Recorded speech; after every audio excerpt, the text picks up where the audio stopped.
Alright. More of this game. More of the witness. Let's see if we can solve a whole bunch of puzzles again today. Tonight. I mean tonight. Alright. Alright, so what are we gonna do here?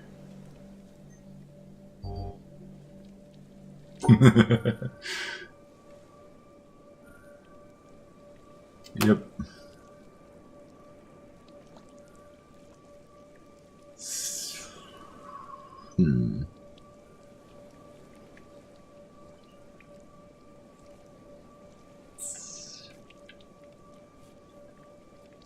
That won't work. Hey, Kirby. I'm doing good. Welcome to the stream. I'm playing something called The Witness tonight. I did it for a stream a few nights ago. It's a puzzle game. It's like an adventure puzzle game. Of which I don't really know what I'm doing right now. Okay.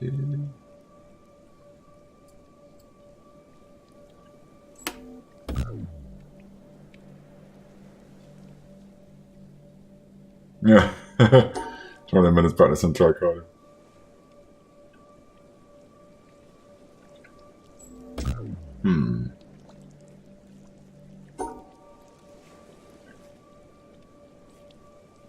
I'll do that to you.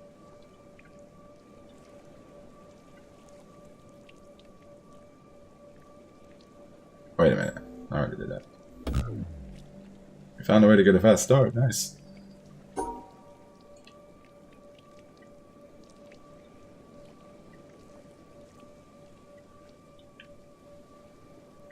That's not gonna work.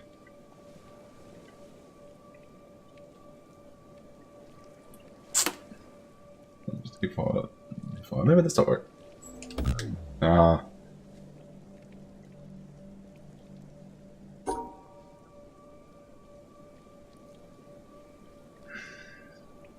Oh, cool. Alright.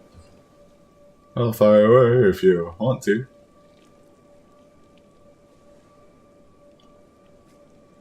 So I try to foolishly... well... Whatever, it's alright.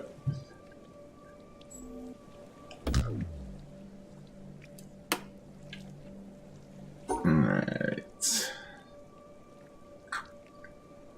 How do you do this one?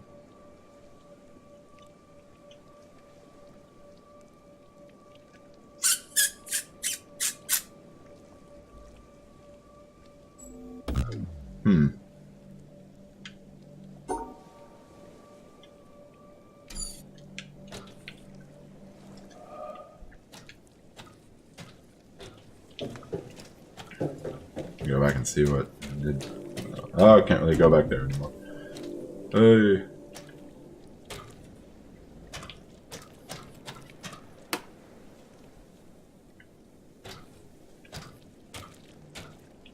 Am I now? I did not know that.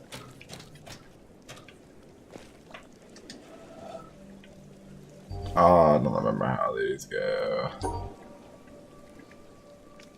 These always confuse me.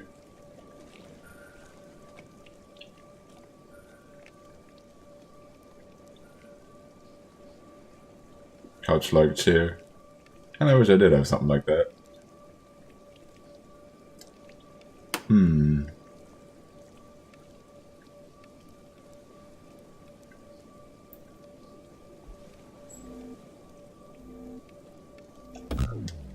No. That won't work.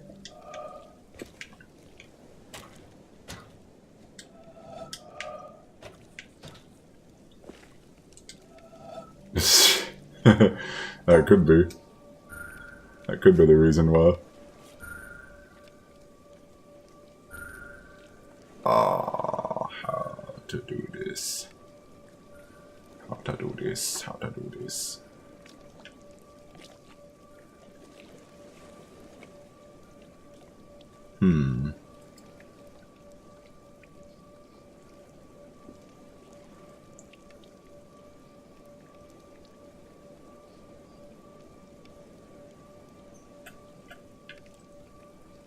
Would it? It's already sort of doing it to me.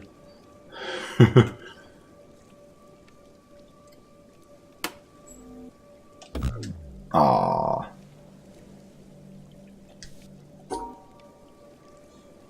Oh, we're having another story. Alright then.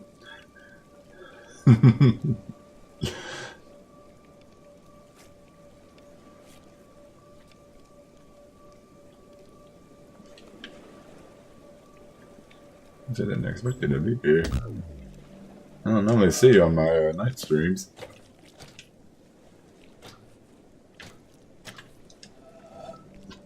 What is this? What is this? What is this? How to do? How to do? How to do?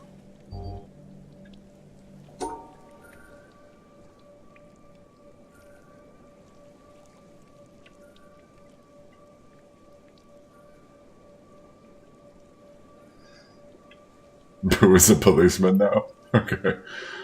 You're under arrest for second-degree murder.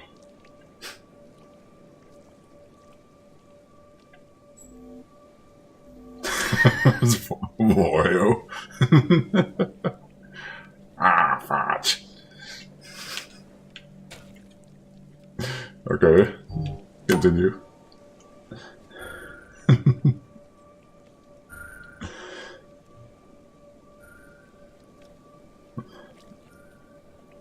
Get in the freaking car. Oh, this is not gonna work the same way.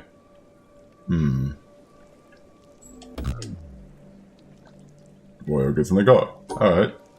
Then what does Wario do next?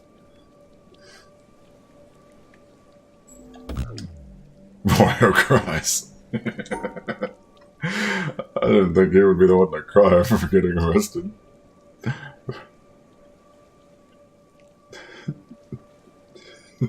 He cries. Shut up and stop crying. Oh boy.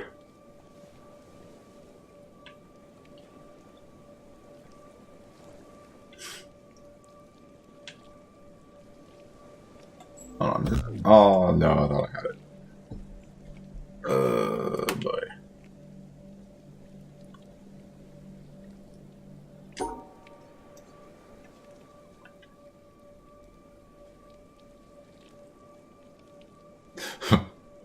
So Peach and Boo work together, apparently.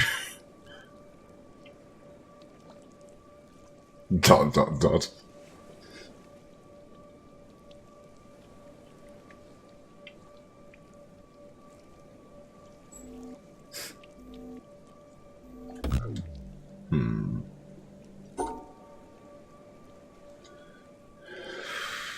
Maybe. Let me out, says Wario. No, I already did that.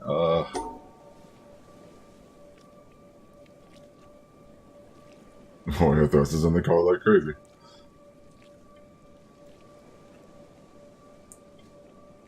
This seems to be like that Super Wagon Adventure game. Oh no, they're having a hard time controlling Wario, it sounds like.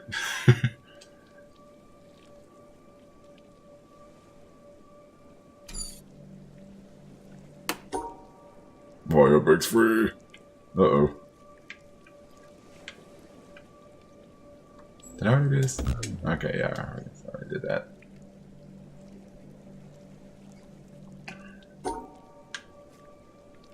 Wario jumps out of the car and runs.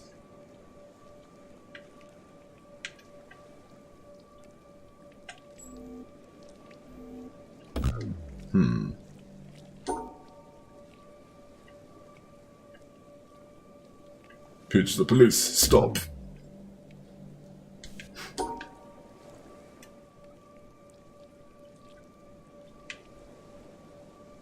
Boo calls for backup. Alright then.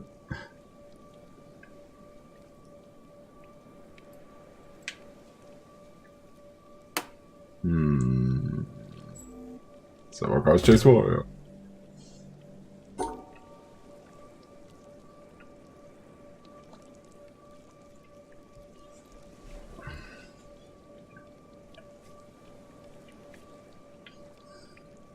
Hmm.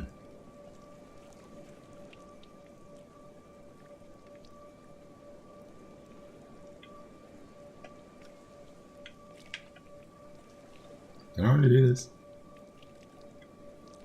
I think I already did that.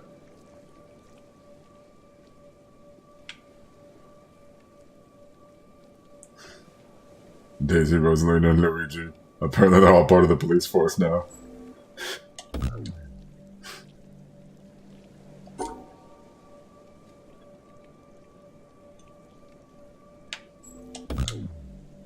I keep on doing the same stuff, don't I?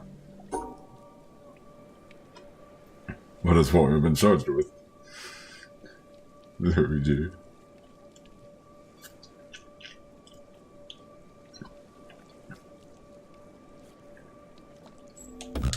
Mm.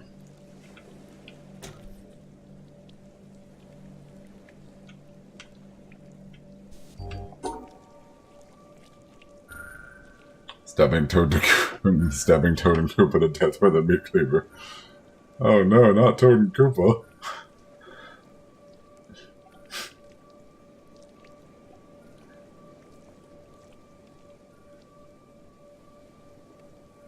Wait a minute.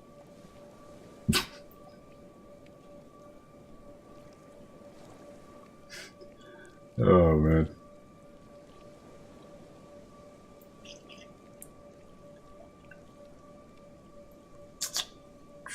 How to do this? That's brutal. I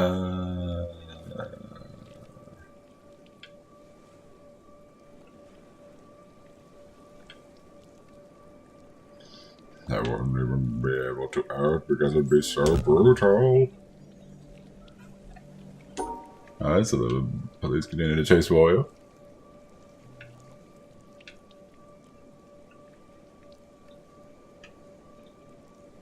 Ah. You'll never catch me.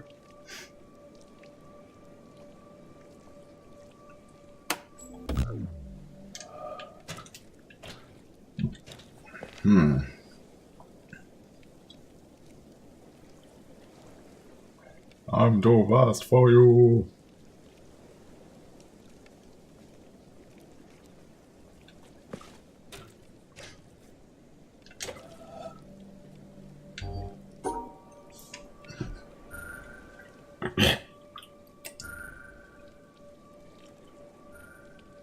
He trips on a street curb.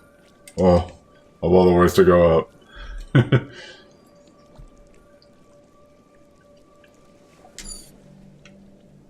Oh, he broke his leg. Uh-oh.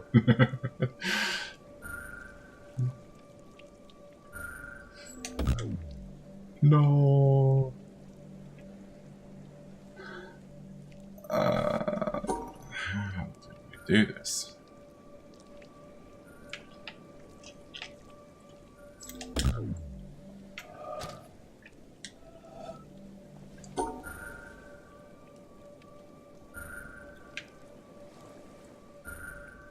I didn't do that.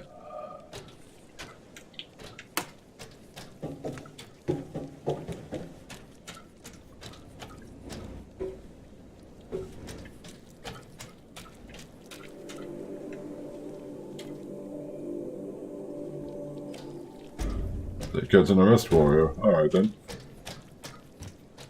And what do they do next? No.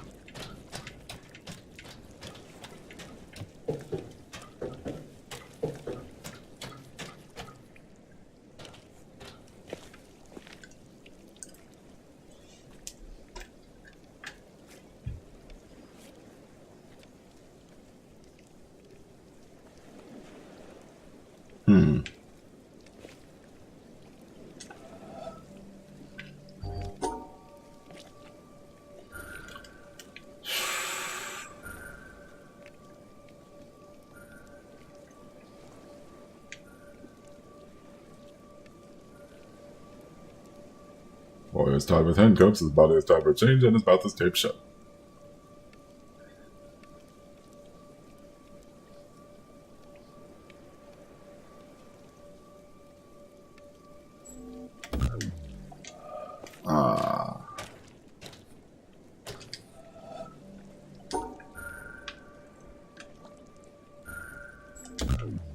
I'm just gonna do every possible combination I can think of with this.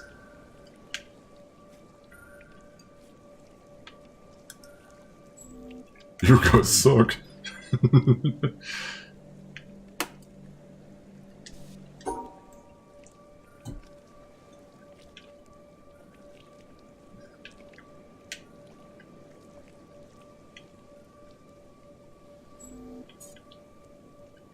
Shut up and be quiet.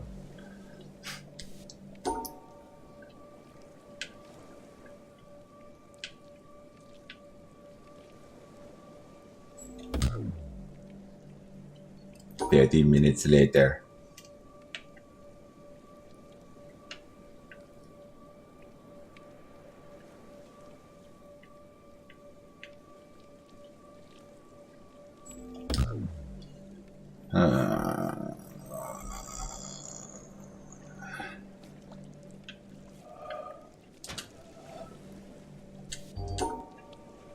I'm so bad at this game.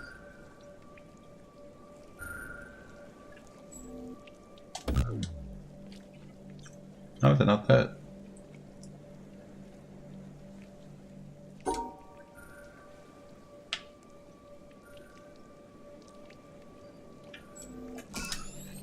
Ah.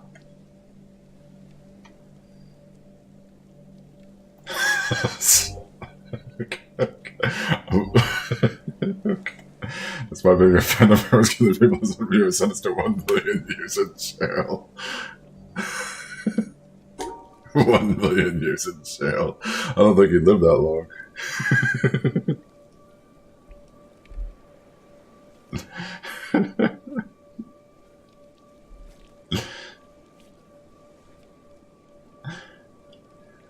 Oh no.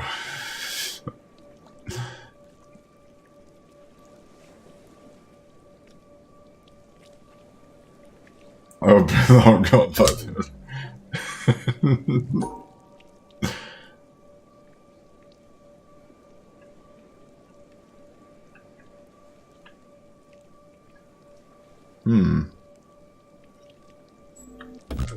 Well, that's my job.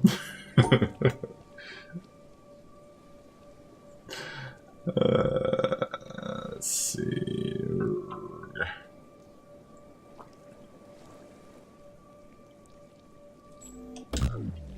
Why did you get hired as a judge?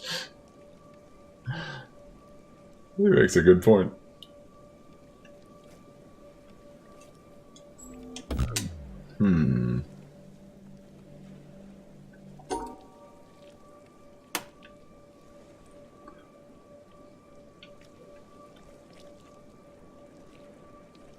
I did that part, didn't I?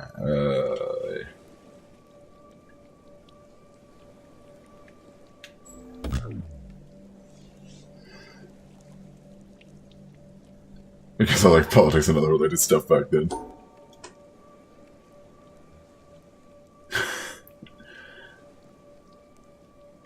Side note, I don't really care for politics, to be honest. Hey, Sweet Fantasy! Kirby fans making up a crazy story in chat just like he did yesterday. Meanwhile, I'm trying to solve these puzzles and doing Making a stream. Hope you've had a good day and weekend. 500 years. That's not much better.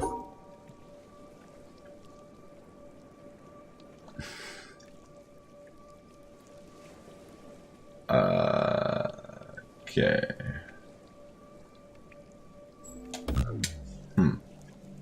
500 years. I'll be long gone by then.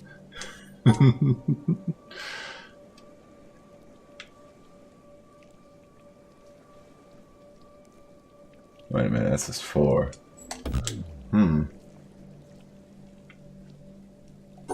Oh, he's gonna attack the judge.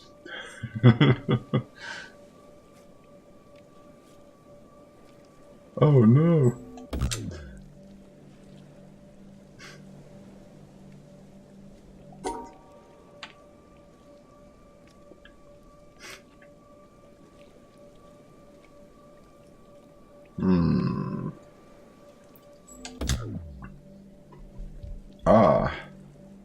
How does this work? Oh, I was pulled back by the police.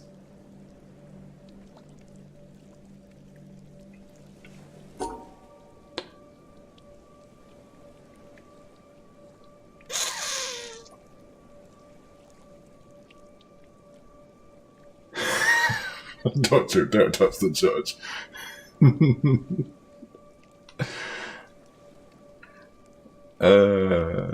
Hello, welcome to the stream. Anyone who just joined?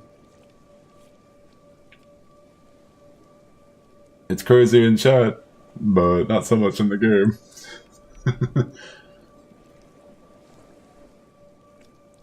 But who is weird?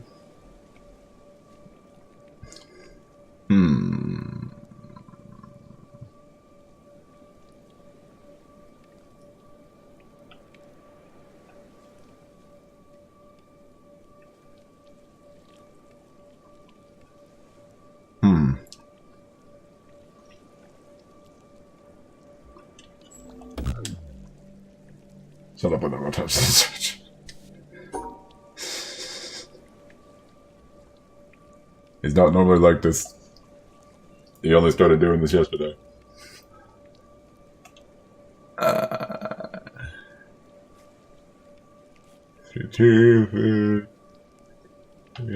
Maybe that's it. Nah.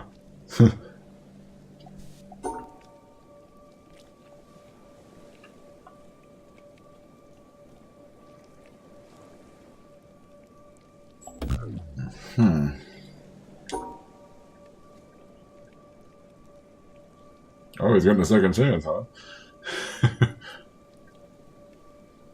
Hello, welcome to the stream, everyone who's joining.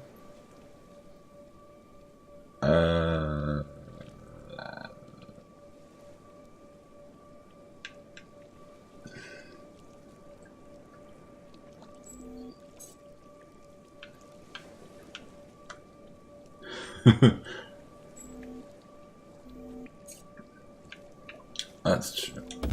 Oh, no.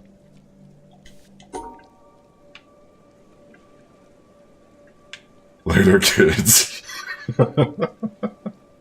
Later, kids. Just call some kids.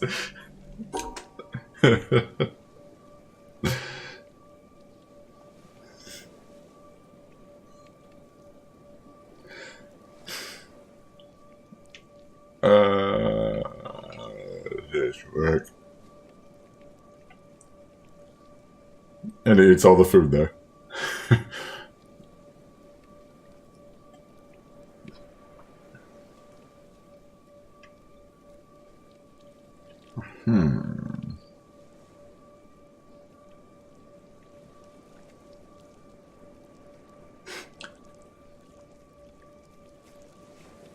I was probably in the jury taking a nap.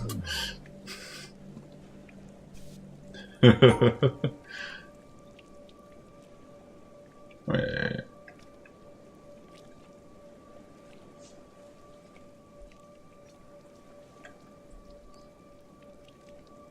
Alright. One sec. Well, Mario might have learned his lesson.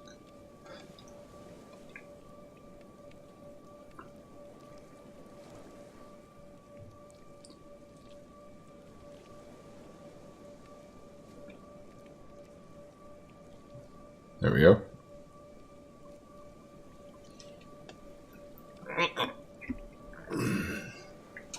He totally learned his lesson. Alright. How is this going to work?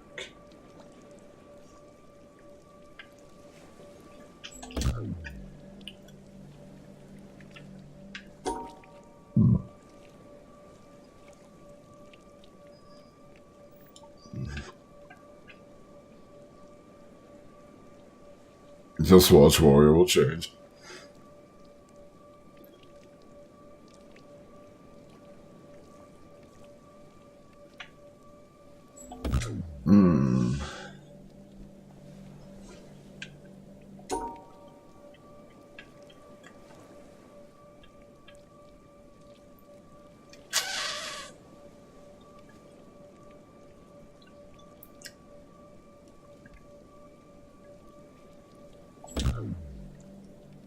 I have no clue about this one. Nom, nom, nom, nom, nom, nom.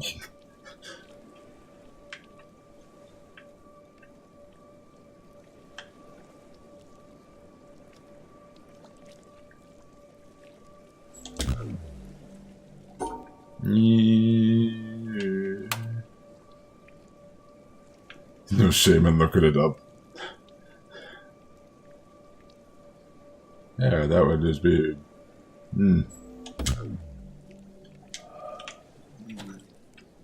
Haven't had to look up anything so far. I mean, even though that probably would be,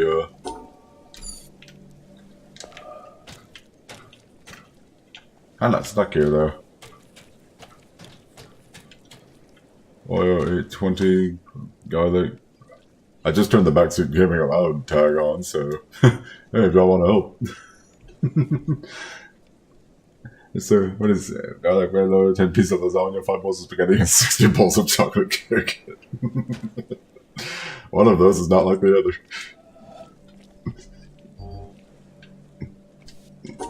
One of these is not like the other.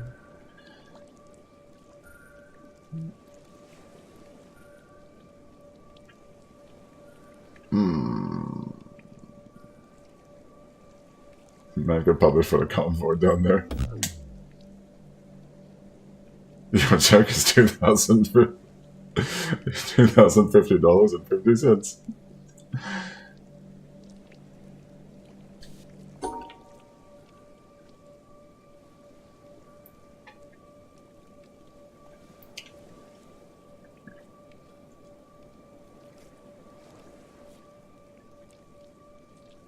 Okay, let me check my wallet. Oh, this is gonna go well. Roy checks his wallet, and he's got no money.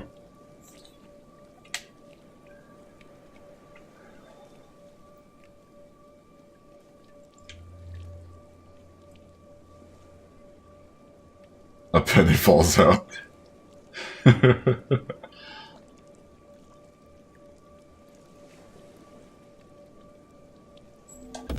Aw, man. And, thought that might have worked there.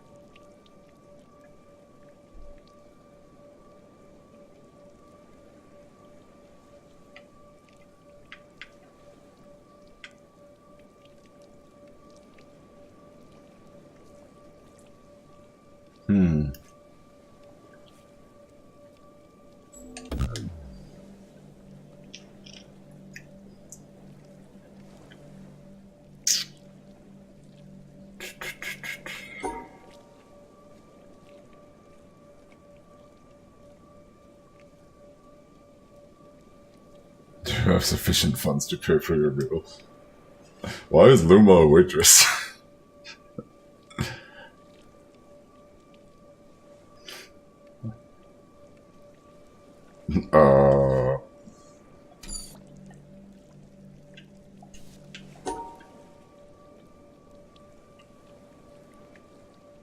Well, he's busted now. No? Question mark, question mark, question mark, question mark.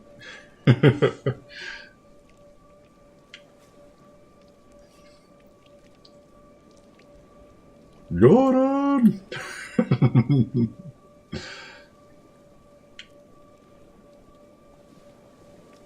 What? Wilma!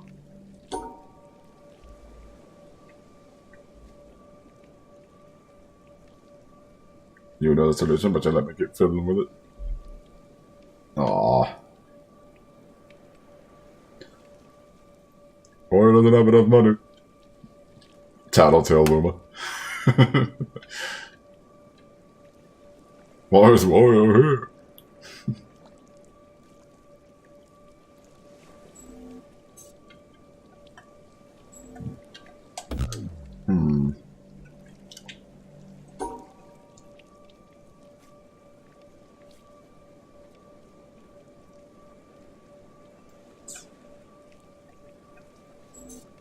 Not my problem.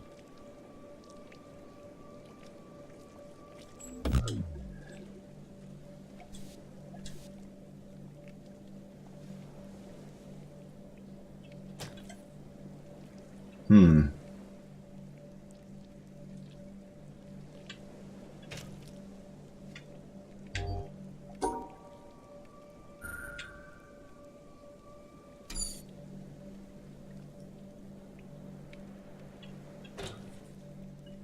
Go take a 30-minute break and get some lunch.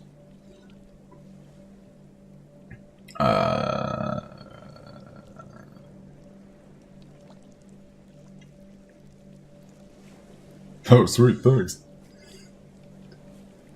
Hmm.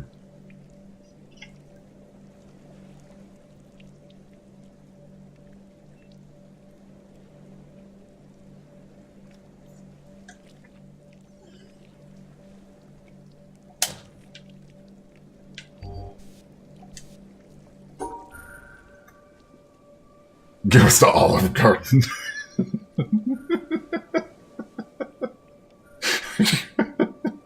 Goes to Olive Garden.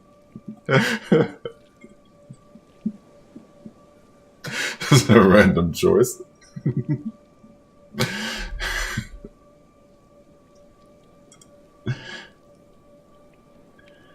Okay. Right.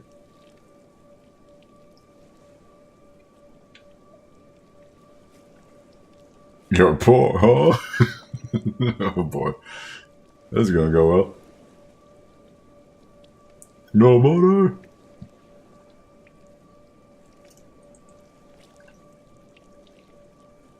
Hmm.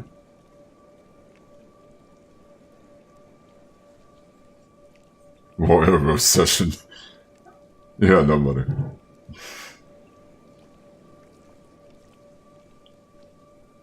Ooh, this me.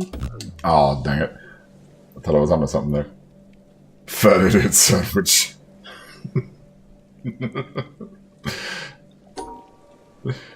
That's what we should all call Warrior from now on. Fat idiot sandwich. I'm not fat.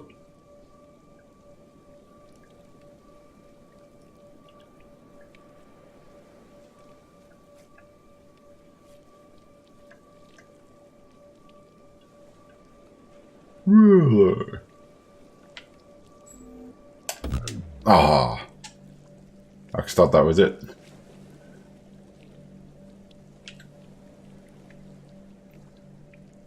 I'm healthy and thin.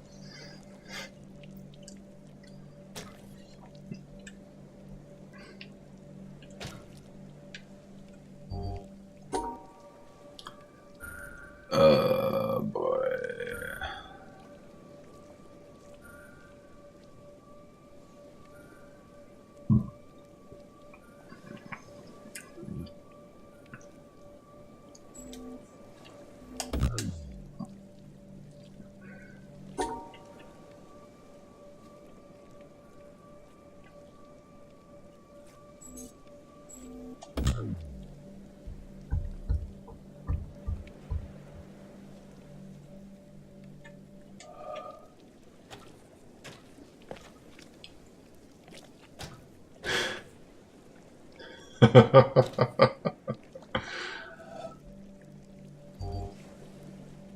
Oh boy, how does this work?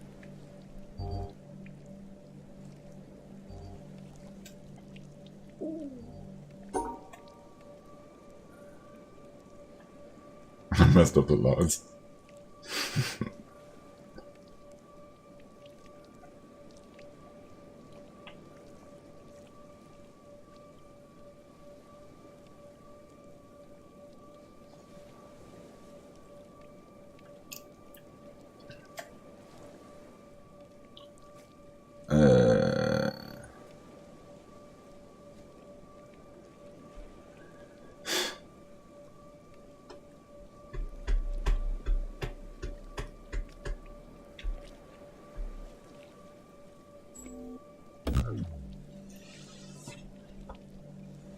Okay, you got me there.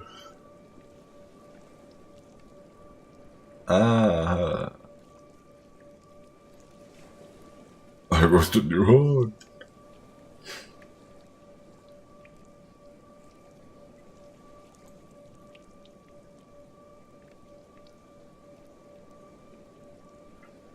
Hmm. Are you done?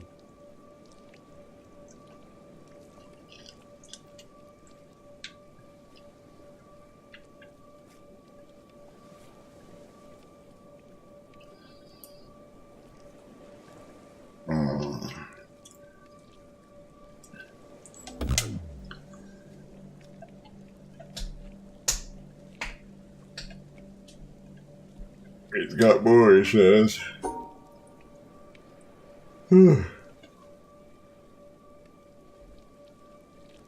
Oh, what is the deal with this?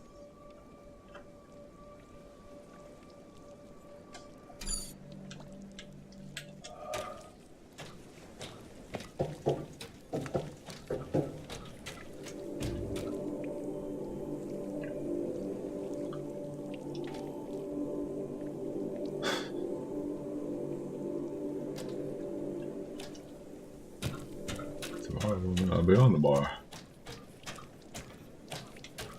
Maybe they're not on Sundays. And there was the narrator now. I hope you got a bed. See you later, Kirby. Have a good night. Thanks for chapter 1 of your insane story.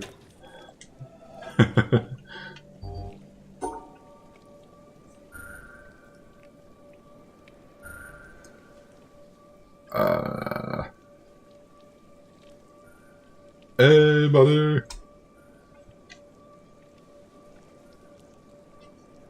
Yeah, I'm on tomorrow. Next time. Maybe not tomorrow, but next time.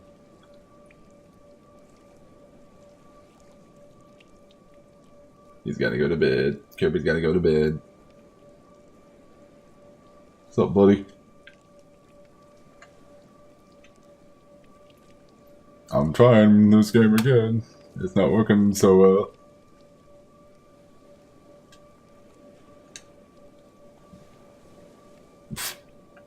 Missed a lot of his story.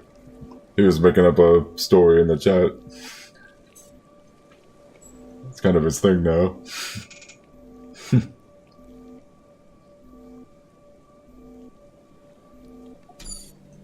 He didn't miss that much. He only missed like... Boy, I knew they went to jail.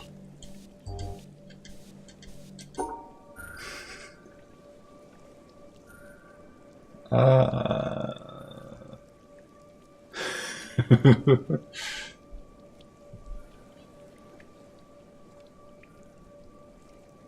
does this work?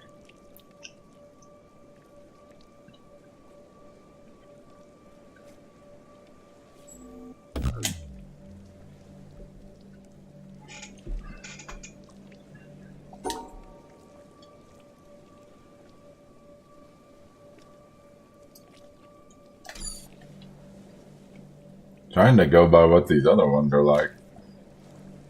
See you, Kirby. Oh, that does need to be in the same area.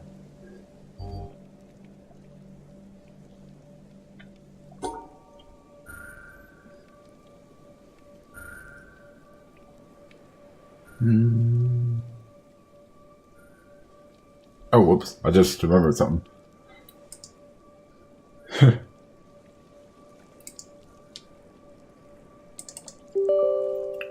I forgot to turn on the chatbot so I could do those sound commands and stuff. One sec.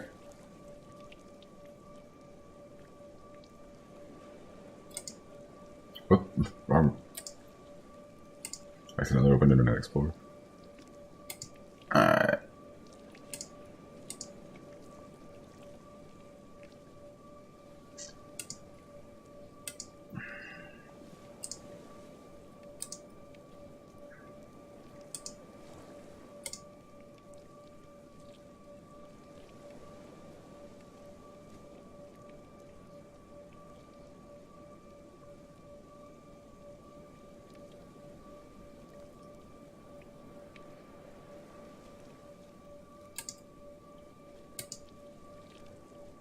Alright.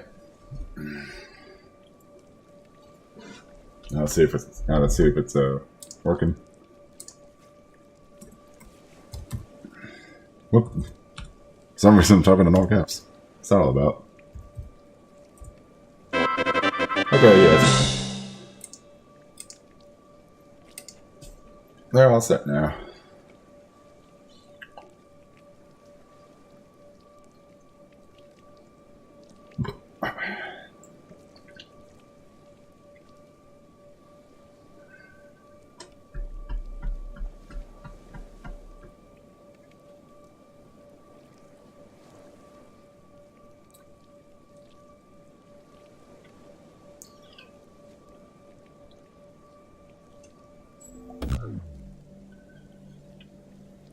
Oh.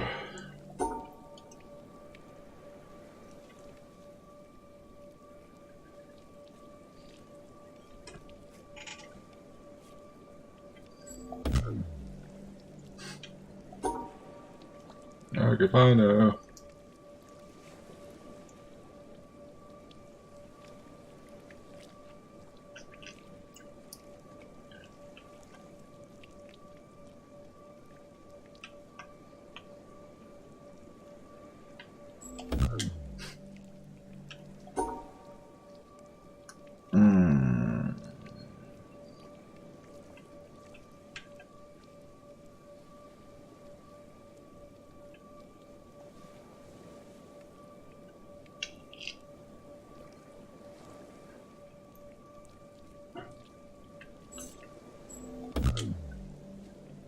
That's not even close to that. Alright.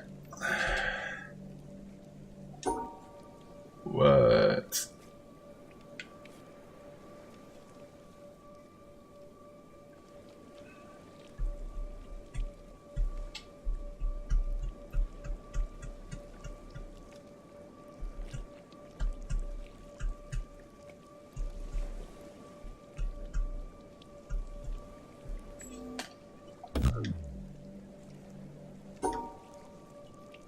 Don't know.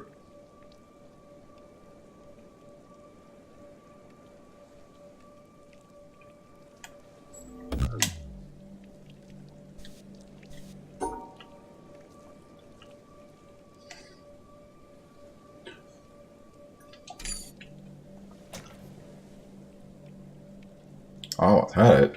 On which one? The one I just did?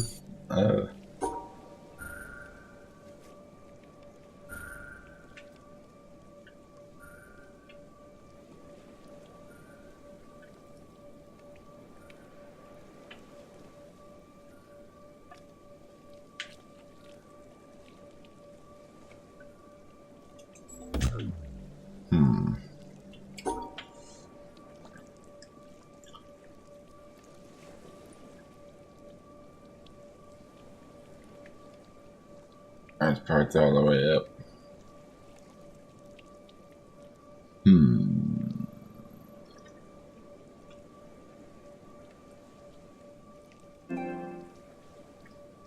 Hey, thanks, Rollo.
Oh boy.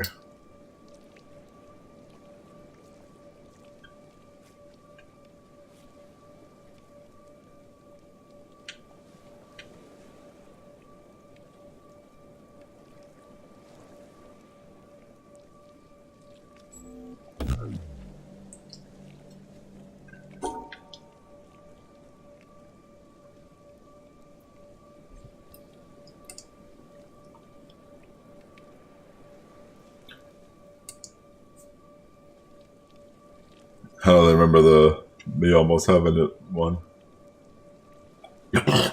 Mm.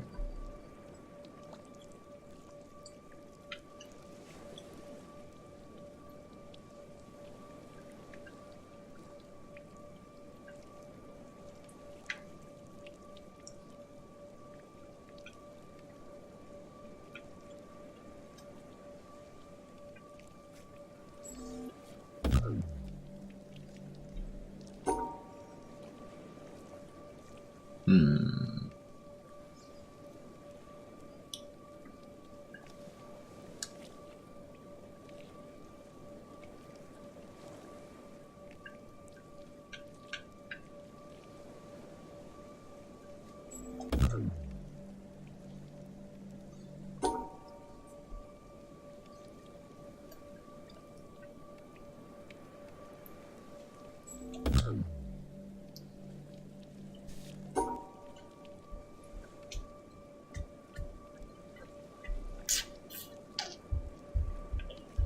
Oh boy, oh boy, oh boy, oh boy.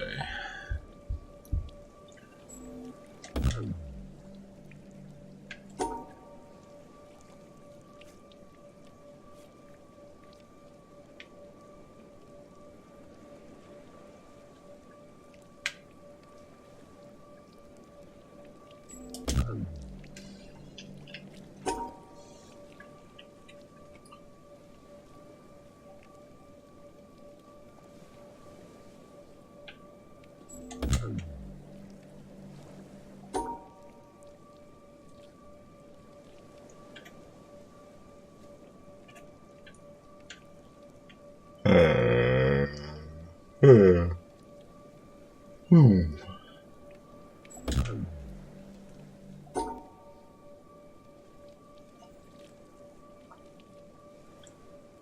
Sniping on new packs with incompetent teammates. Okay. It's alright.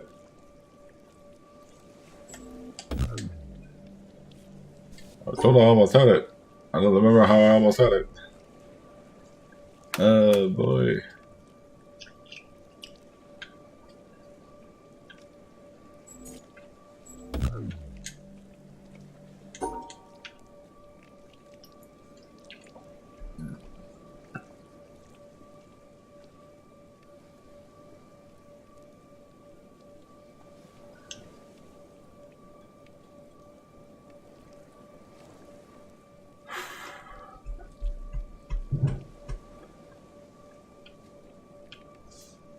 Mm.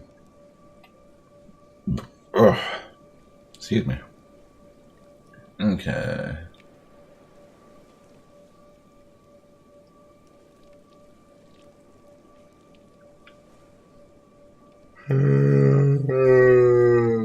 Just work.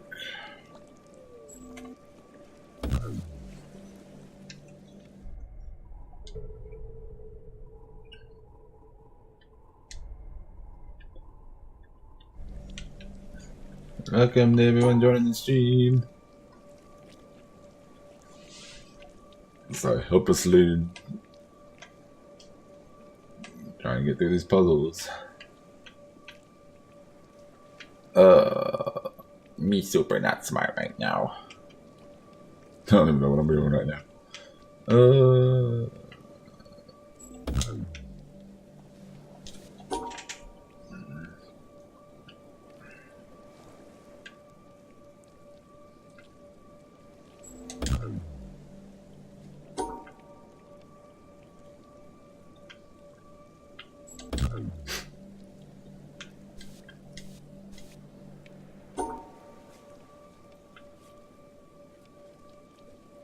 Hmm.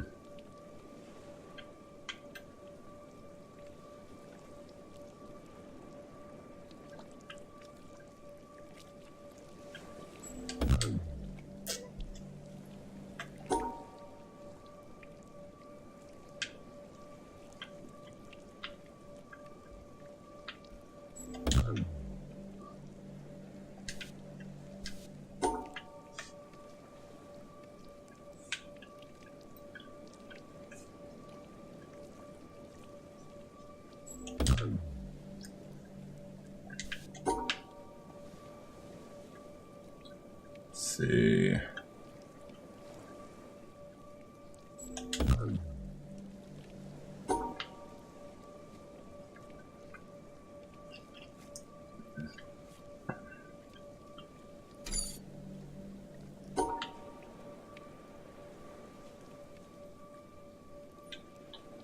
Up 5, back 4, down 3. Left 1. Up 1. Left 1. I'll take anything, y'all say.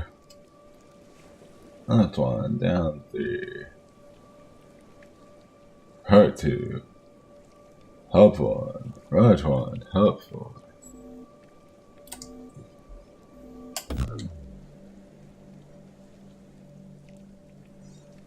Nah, didn't appear to be it.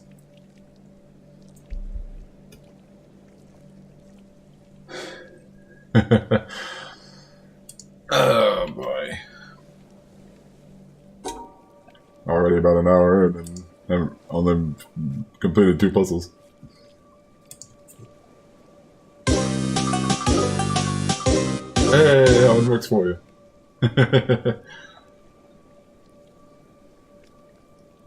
I'll be honest, that caught me off guard a bit. Alright. The first part's all the way up. Sweet Fantasy already said so. Up 5 is always the starting point.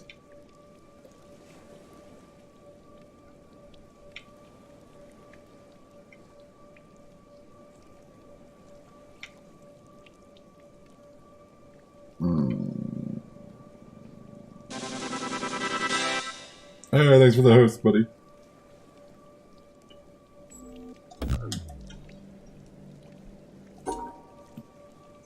Thank you, thank you.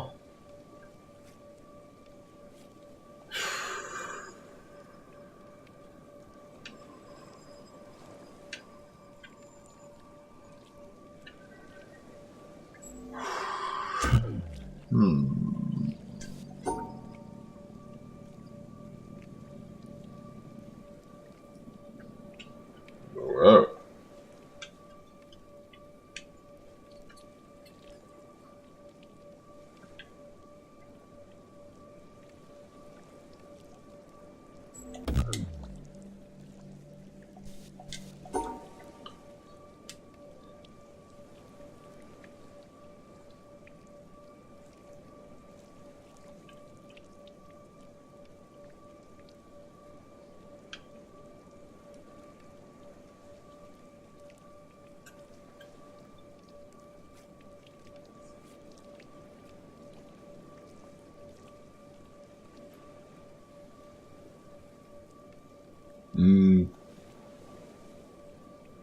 Yeah, at this point, why not?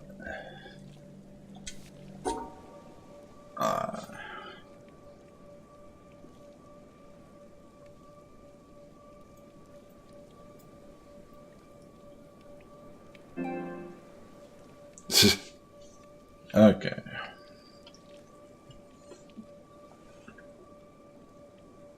I'm gonna play in this for at least 2.5 hours. Already almost an hour done. I know, it would be. It's more complicated than a Zelda game, and I've always had to... I've yet to play a Zelda game where I didn't have to like look up how to beat it, or how to like complete a puzzle. Right 2. Down 5. Right 1. Up 4. Wait a minute.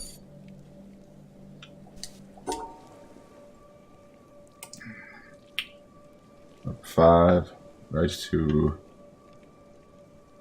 Down 5. Right 1. Up 4. Right 2.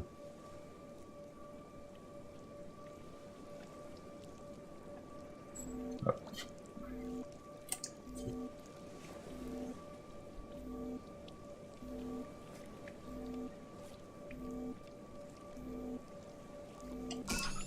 How does that even work? How would you come up with that solution?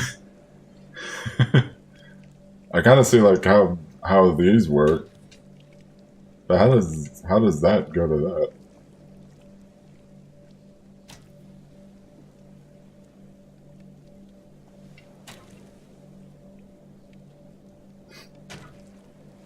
Why does it do that delay? What delay? Like the chat delay? Or is it just like stream lag from time to time? Because I know there's stream lag from time to time.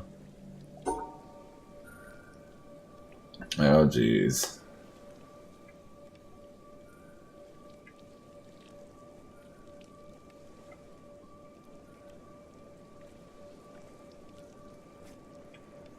I don't like these. I don't like these Tetris block puzzles. These ones with the Tetris blocks in them.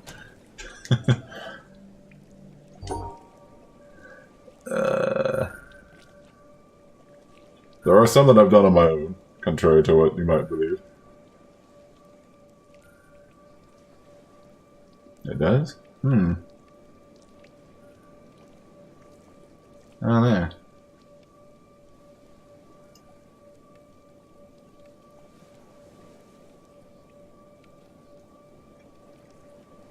Three.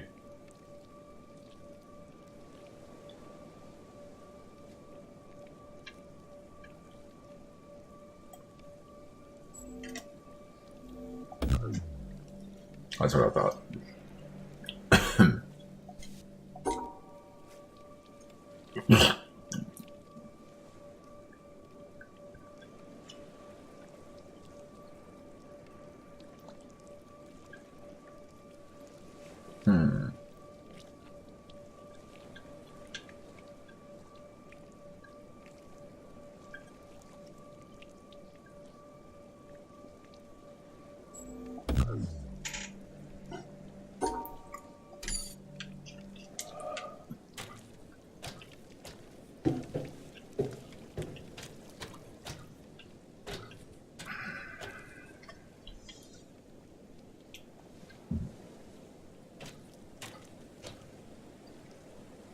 Hmm.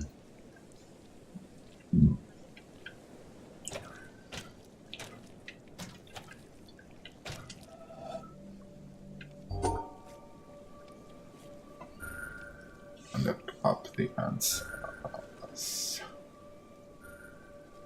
I'm like replaying in my head, like everybody should do that.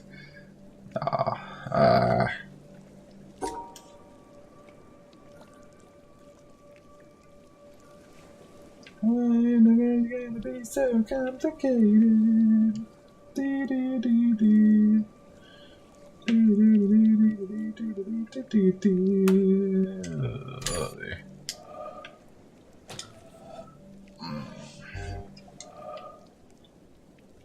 How does that even work?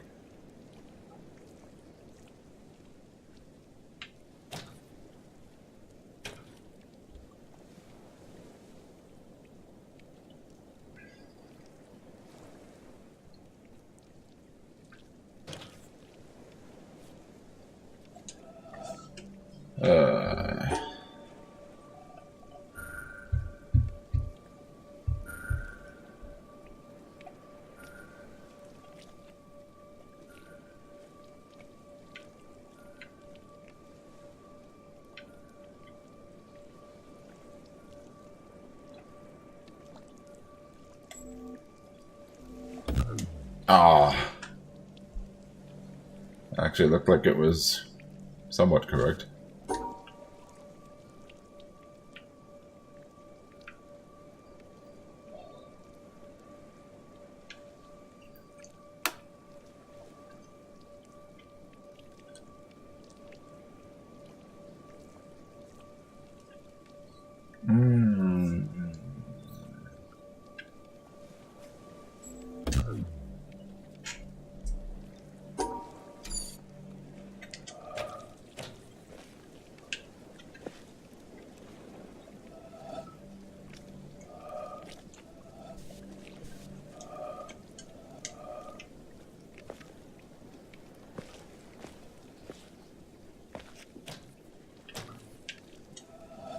What is up with this?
I don't got no clue.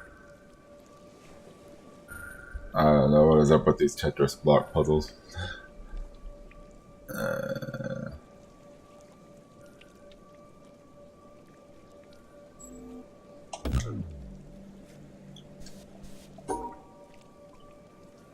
Making some stairs.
Looking up how to do this is getting more and more tempting. The amount of blocks you surround have to add up the number of Tetris blocks. Let's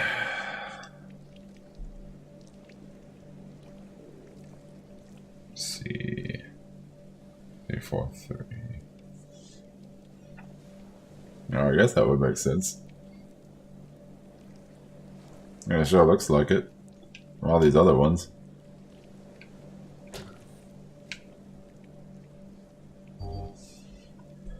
So how many we got here? 1, 2, 3, 4, 5, 6, 7, 6. 6, 12.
Oh boy. next puzzle not feature these Tetris blocks. I'm kind of tired of these.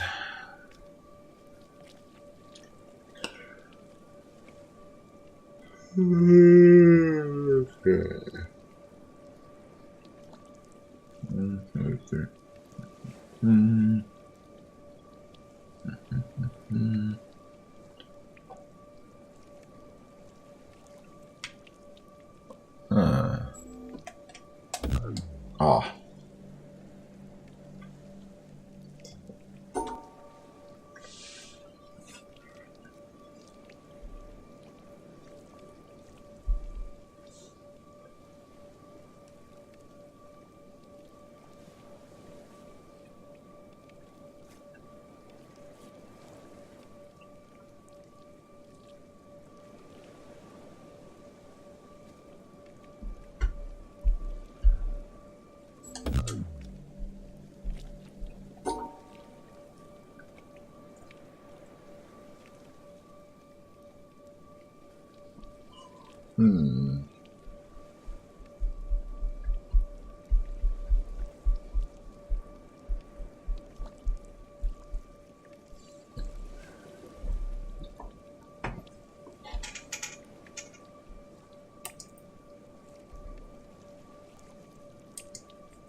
Light's making my face look yellow, doesn't it?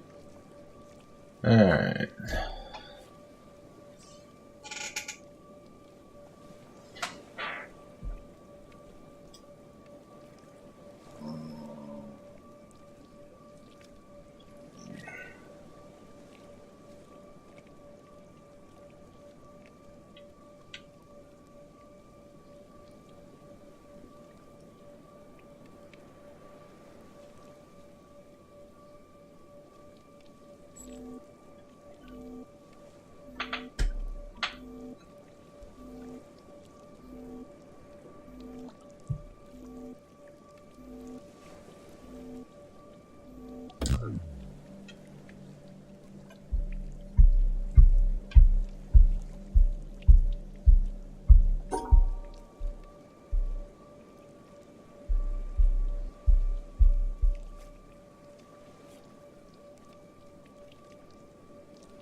I'm out of options.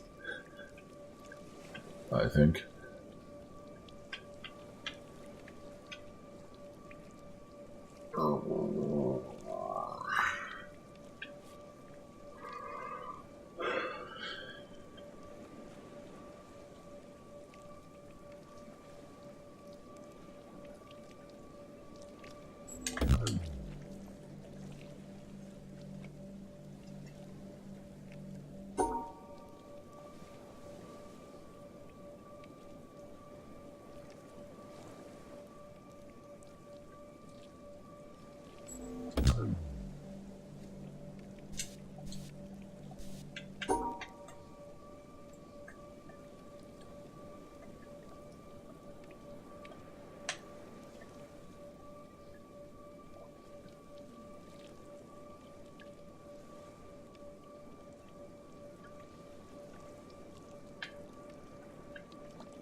Help!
don't have a clue.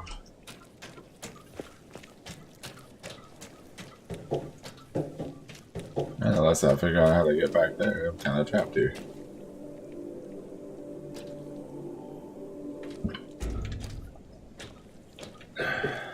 Trying to solve this one.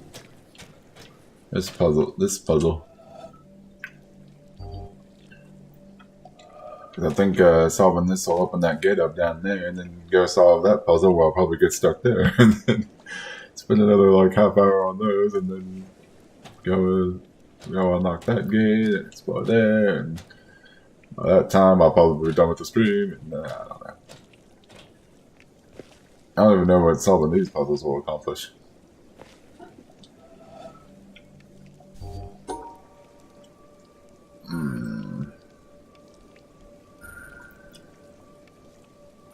One, two, three, four, 1, 2, 3, 4.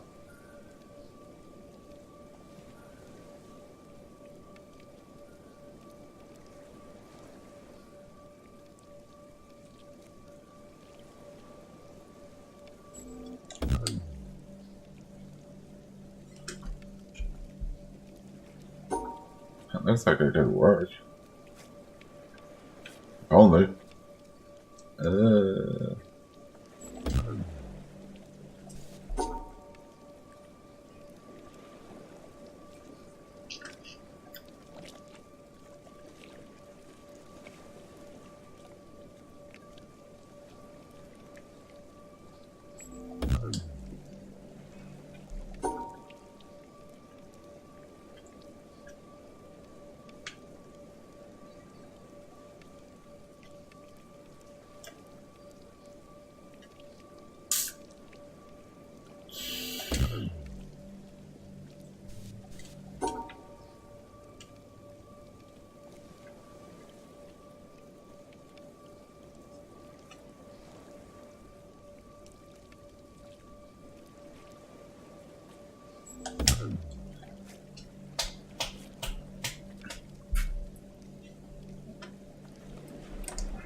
I don't know.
I don't even know where I am in this game right now.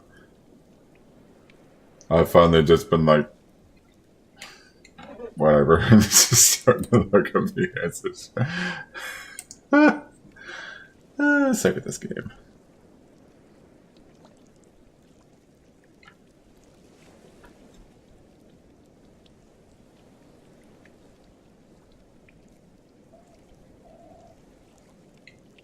That's not where I'm at.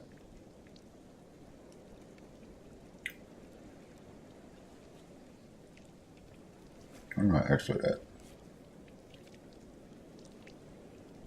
Oh, probably the swamp.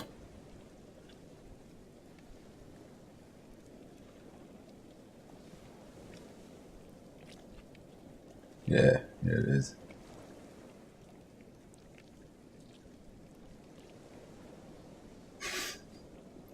I'm sorry. I hate that I'm doing this, but I want to make some progress in this thing.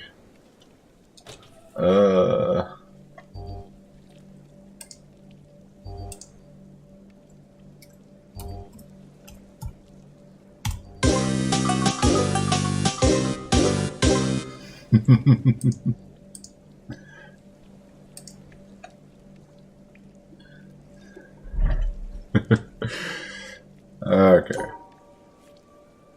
Okay. Cause I want to see the rest of this game and like what it's like. And if I get like stumped on a thing for too long, I'm just thinking, oh, jeez. Okay.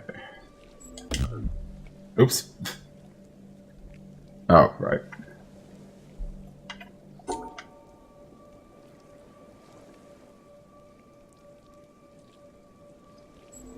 There we go. That's opened up.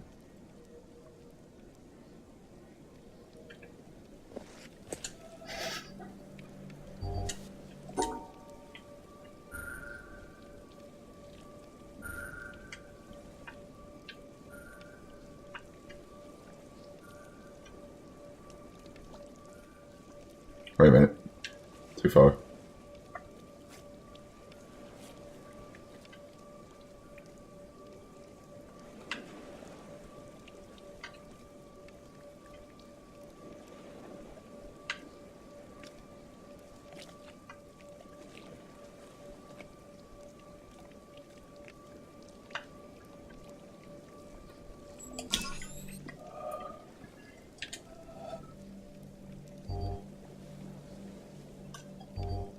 I want to spend forever on most of these puzzles. Especially these Tetris block ones. I'm not good at all with these.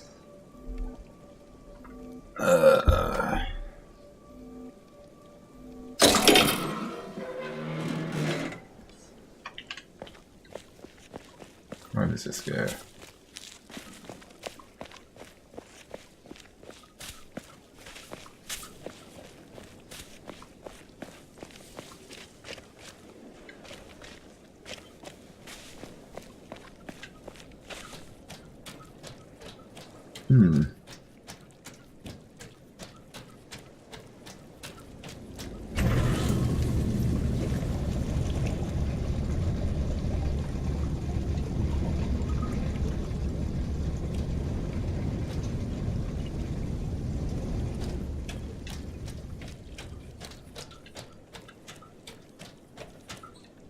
Everything here.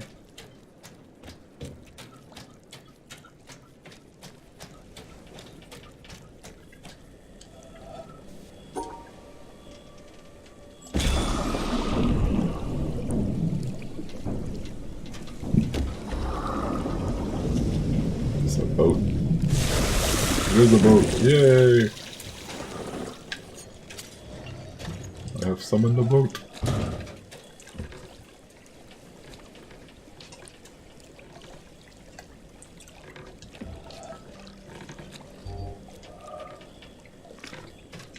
No, I'm going on right now, though.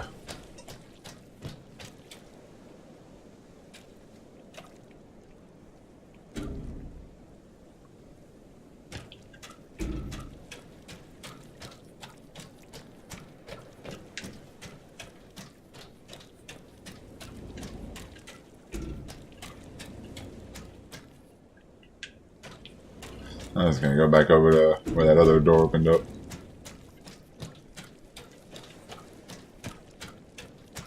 What demon put this game together?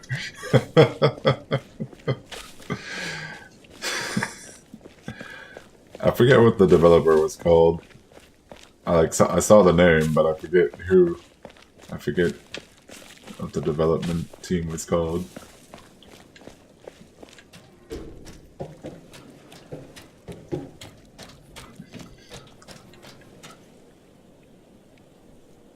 in the world?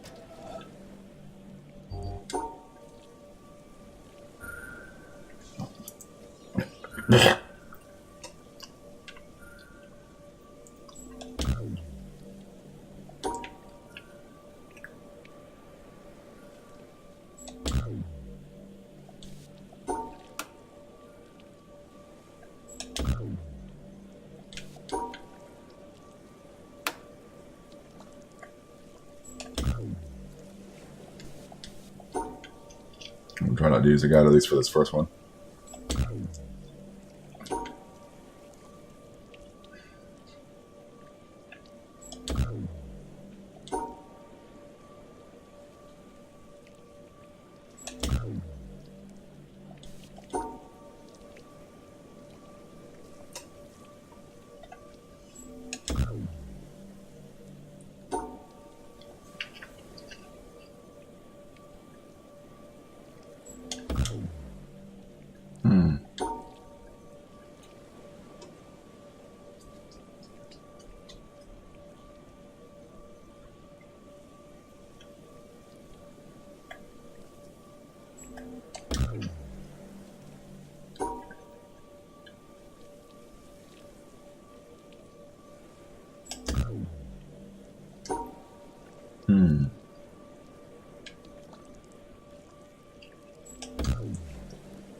Yep.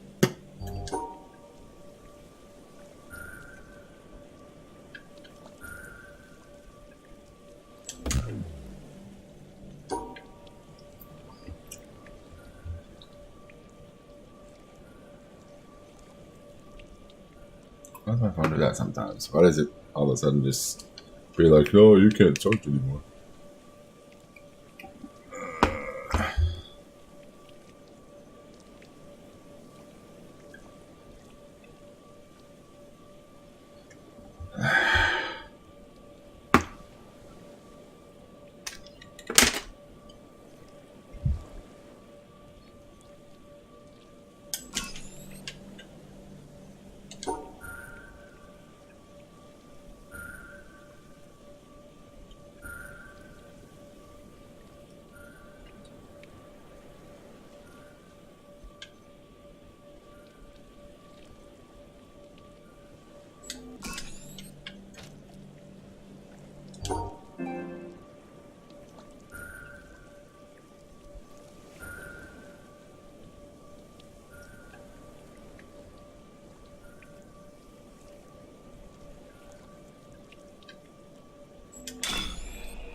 Didn't even figure that out.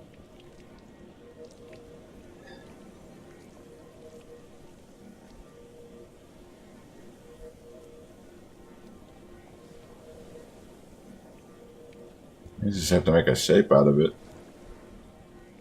It's like, ugh.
I just don't like. I don't like these Tetris block puzzles. So I'm just using the guy at this point. He's confused me too much.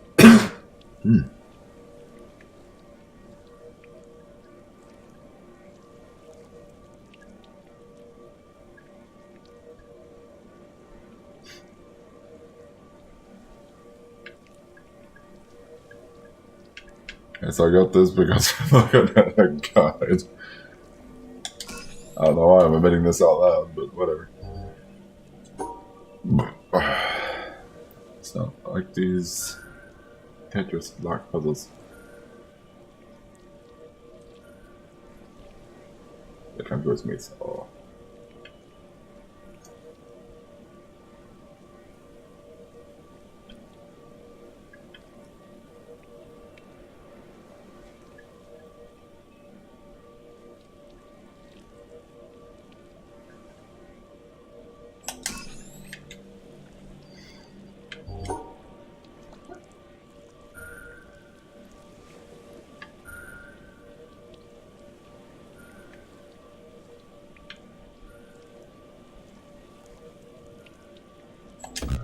Oh.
What goes on down here?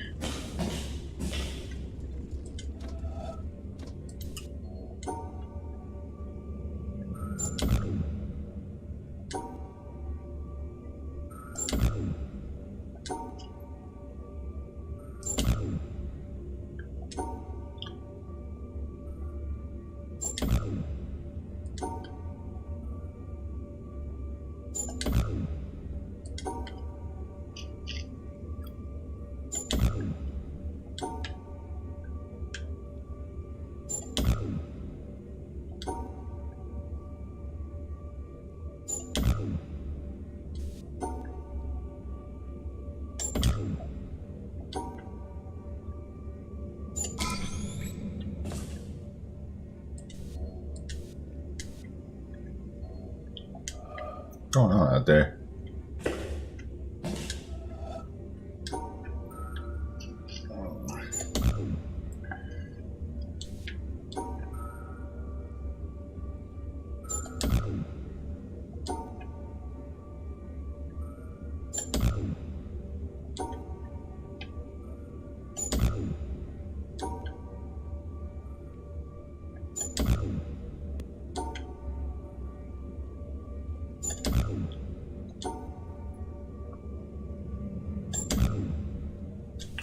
I'm not actually using the guide for this part because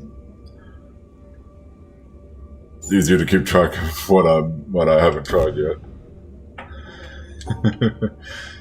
Oh boy. There we go.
Wonder what that did outside.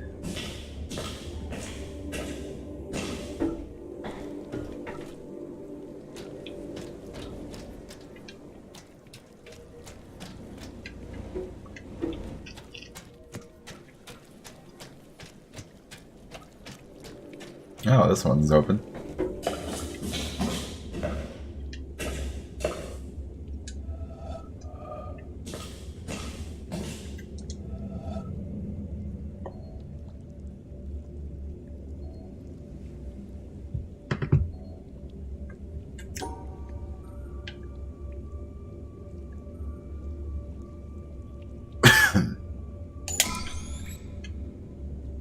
I'm just reached the point where I'm like, I don't even care. I'm gonna use a guide if I'm too lazy, and I'm feeling lazy right now.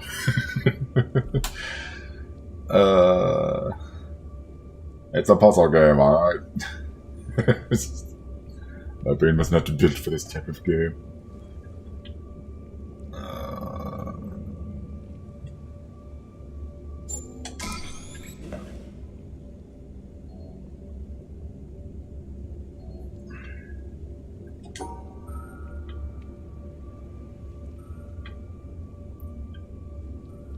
I don't like these Tetris block puzzles anyway. I keep saying that, but it's true.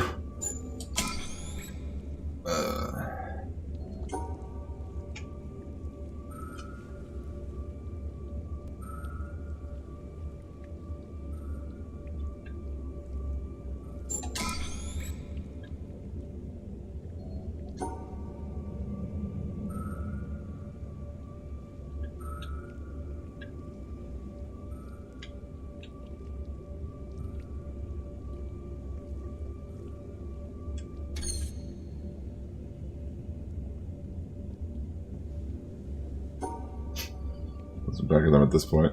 Alright.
Yeah, I did that one on my first try. I didn't even look it up.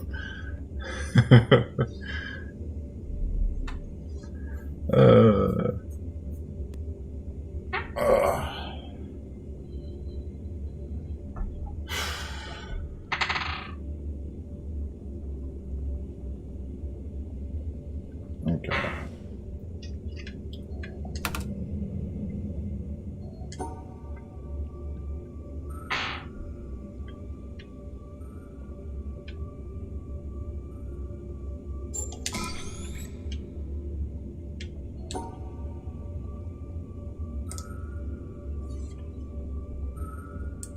Boy, hour and 40 minutes already.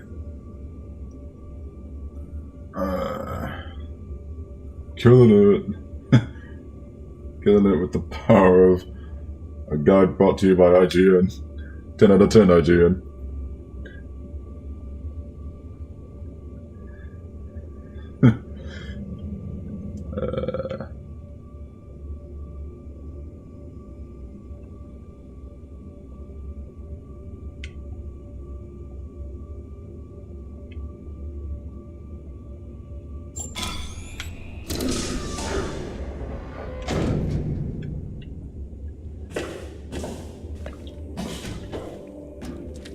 So that's all this to do. Oh, wait. Huh? Ah, cool. Alright, so it's here.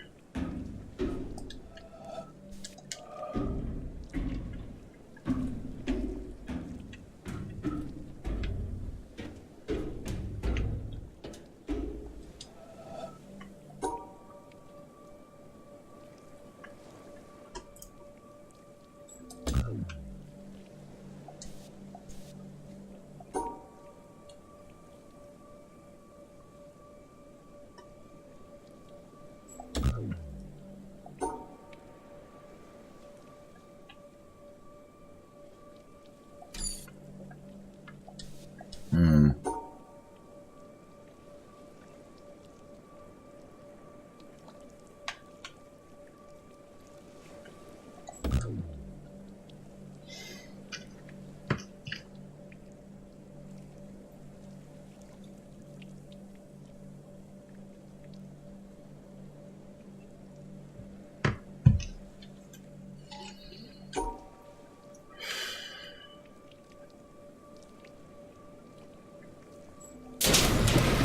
Whoa, didn't expect that to happen.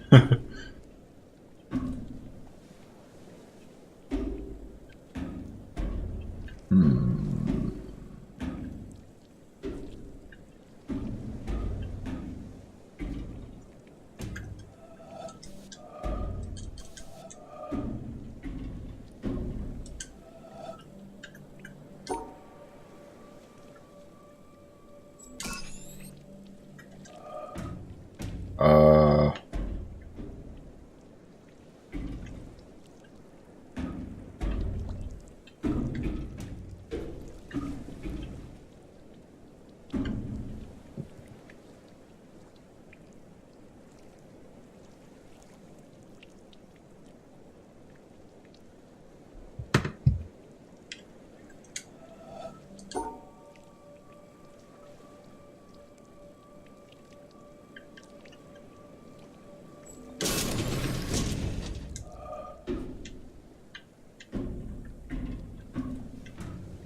Hmm.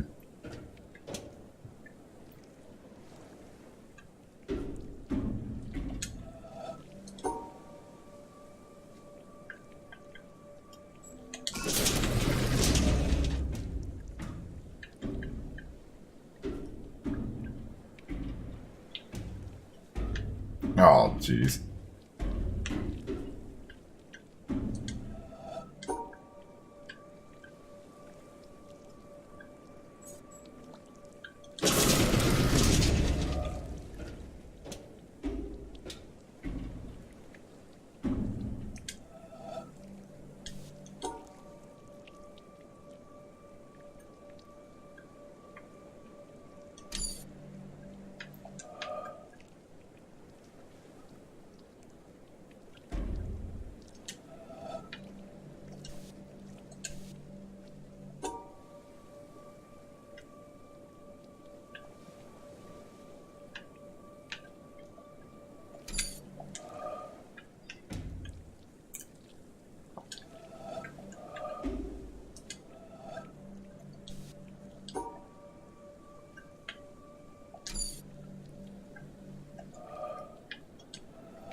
I got this now. Just be in the right position here.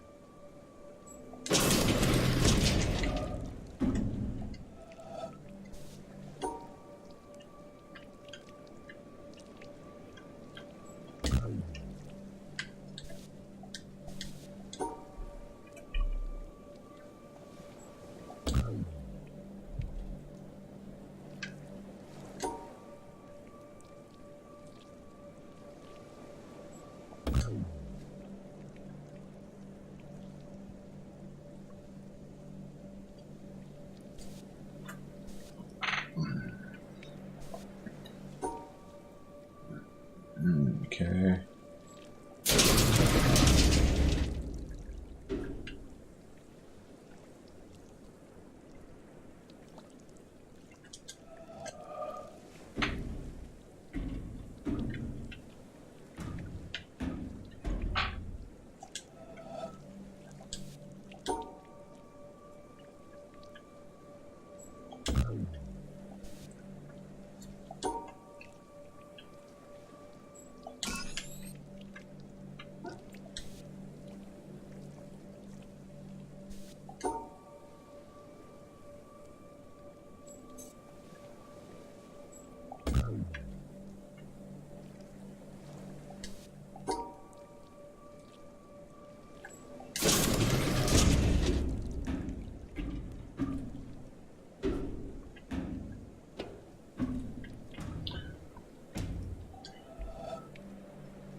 Didn't know it acted like that.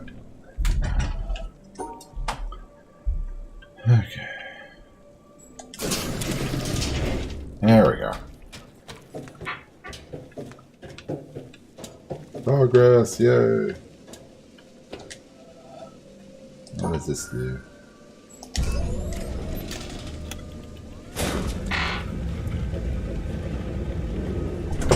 Oh. Marsh!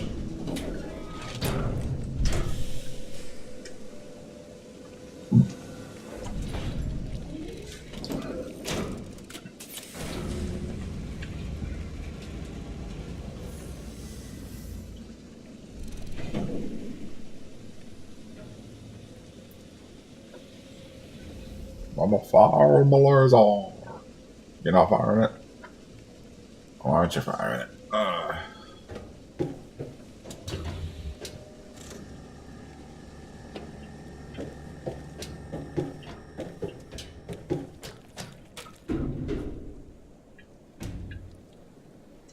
Oh, yeah.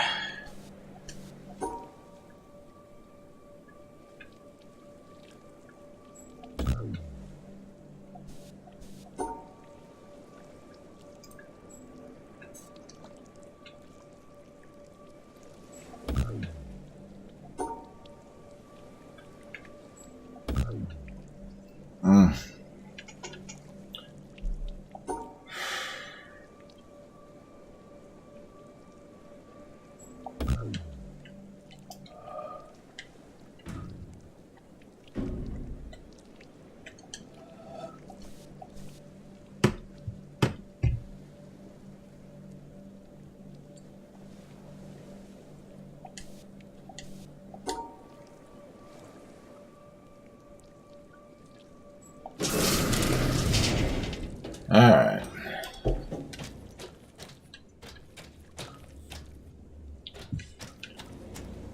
I'll go somewhere else.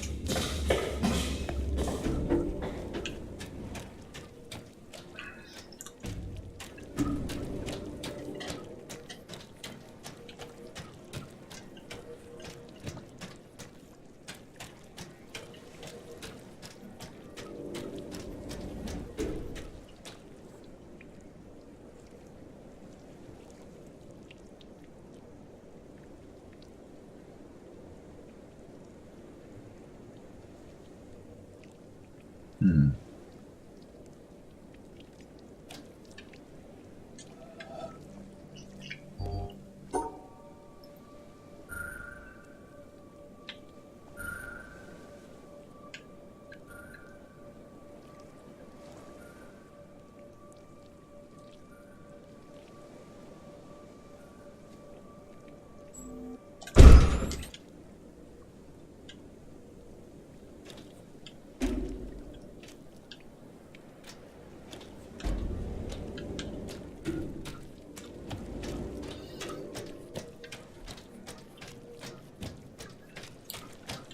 No, just joined up to the stream. What is this? Oh boy.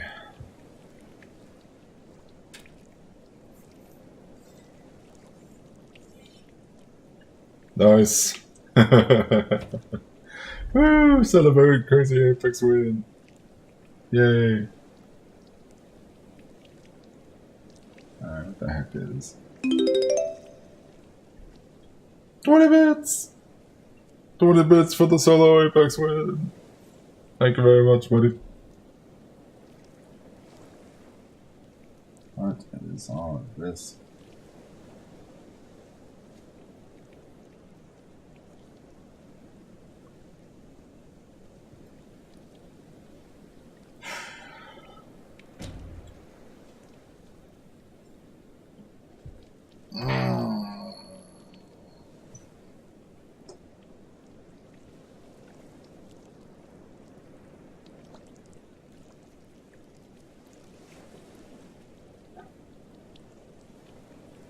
I don't know what this is all about.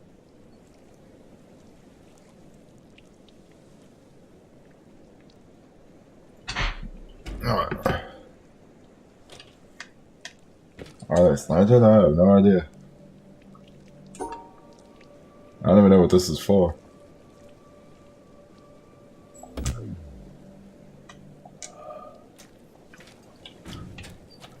I'm gonna try and do something with this boat here.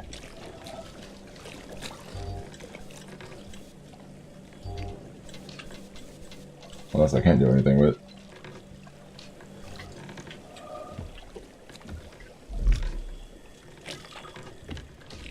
Because I can't do anything with it right now. Oh.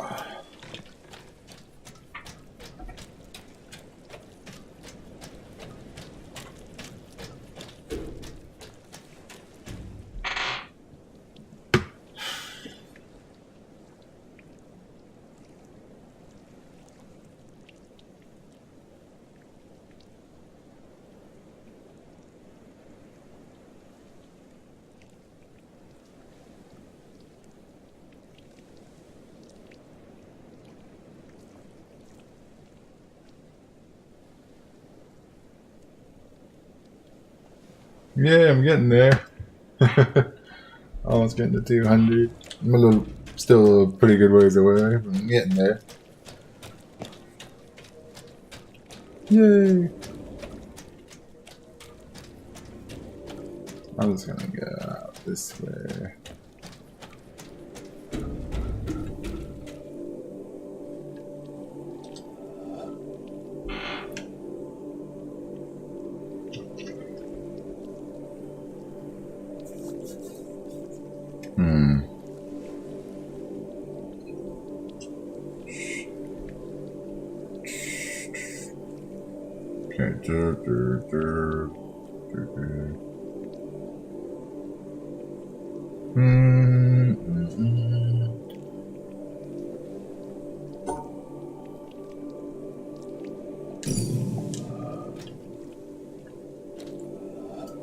Alright.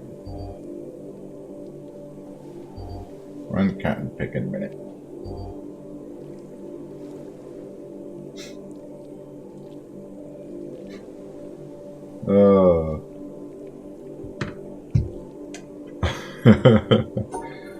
Yeah, it was a lot more simple at the beginning, that's for sure. These freaking Tetris puzzles. I'm confused me. Alright. Now we go back this way.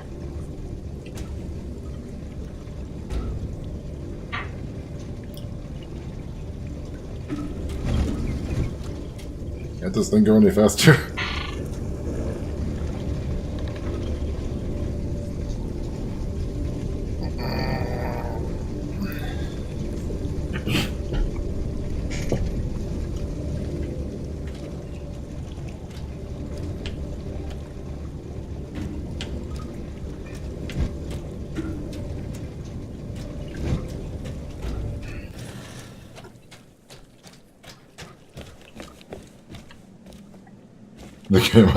The game intentionally tries to frustrate you.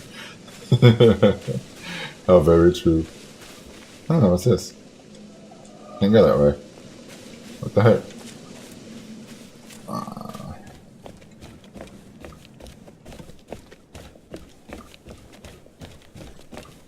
Alright, what's the place I haven't been to yet? Always a place I can go back to maybe we don't need as much of a guide. I don't think I've been through here yet. That looks dangerous.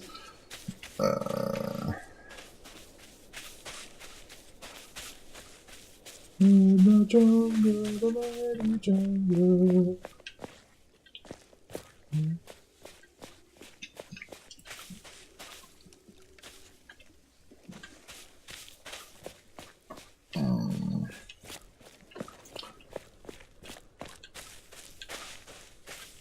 Okay, I can walk on the spikes. I don't know how it's not bleeding out from it.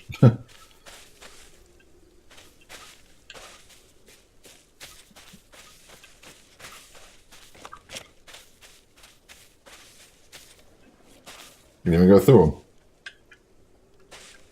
Okay, maybe I can't go through them. It looked like I was going through it. I don't know what to do with that stuff. He's over there. I guess it's just for decoration.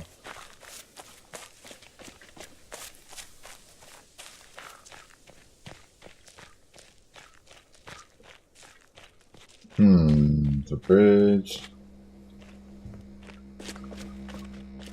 Hey, stay hydrated, bud. Where were you at the 1 hour mark?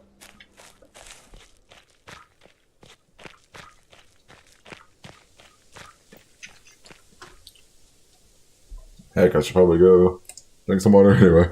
Probably need some after all the puzzle solving. Or not.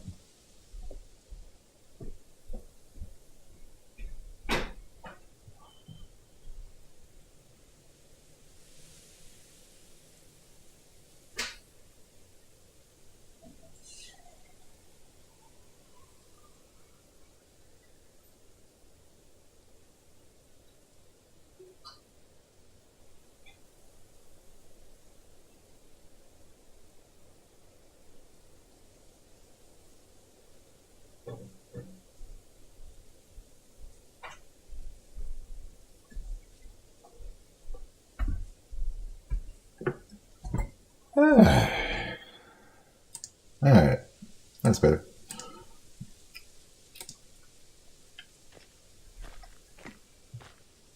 Now then.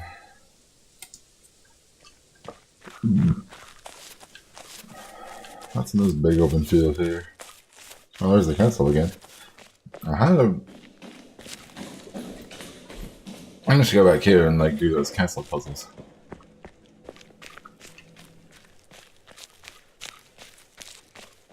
Like this. This was the only one I could do. Alright.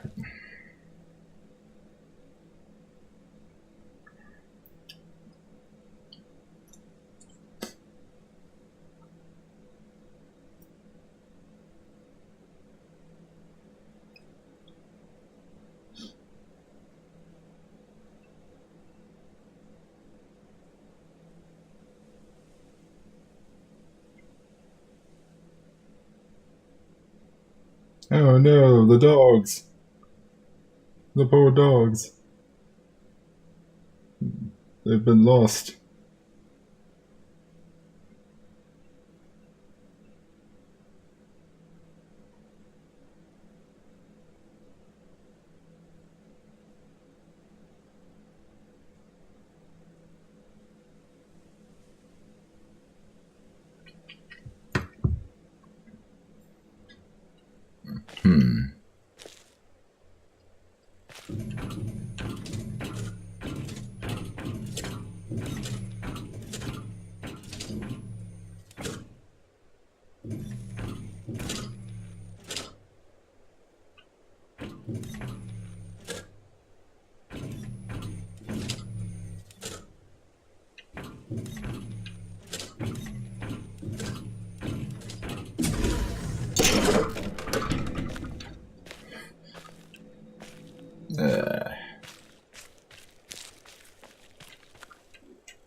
got another one of the ridiculous Tetris puzzles.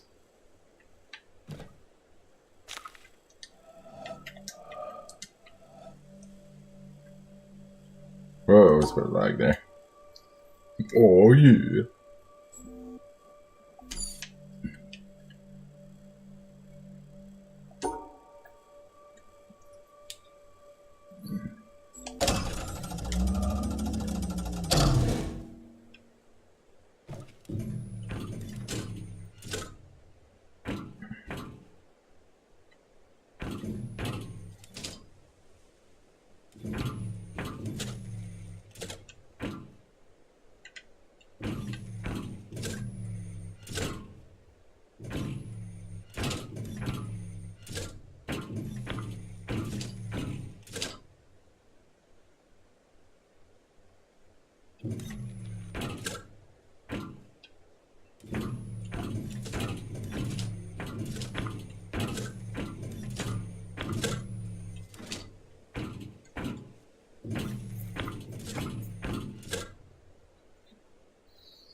Alright, I messed it up.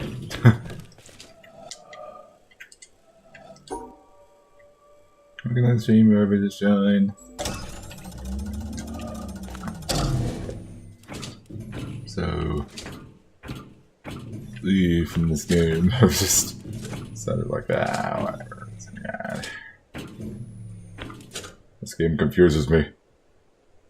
And even after I use a guide to look up the answers, it still confuses me. I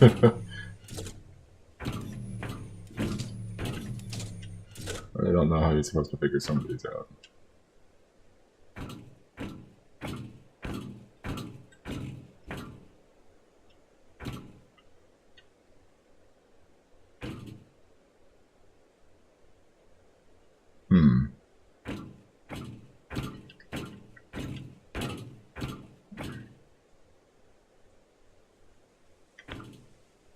I'm never playing this game. Good for you.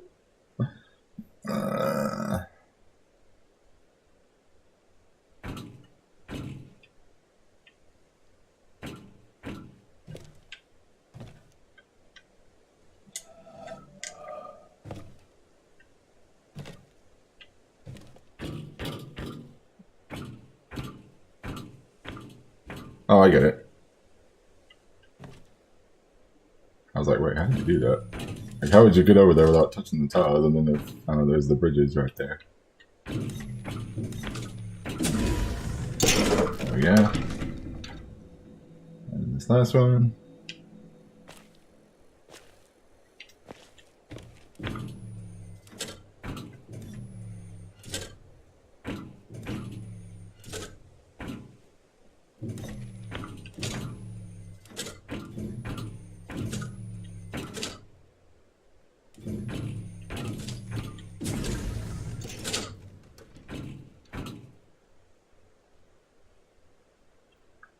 Wait, really?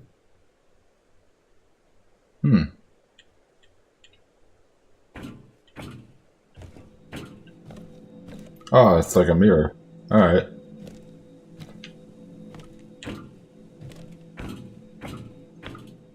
Now what then?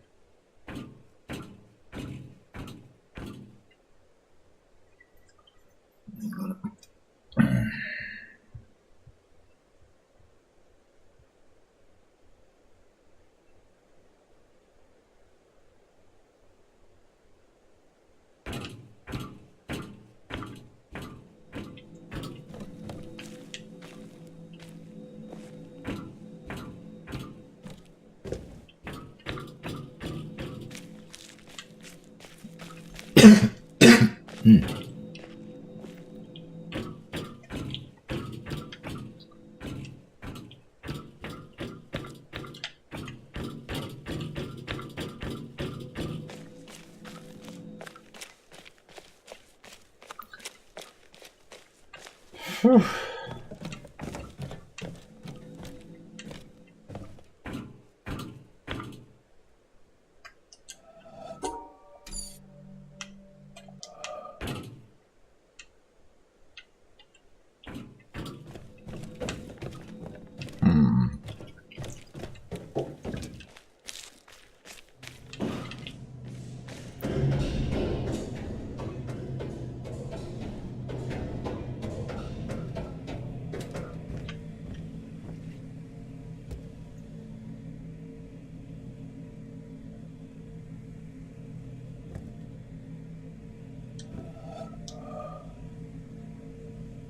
Alright then.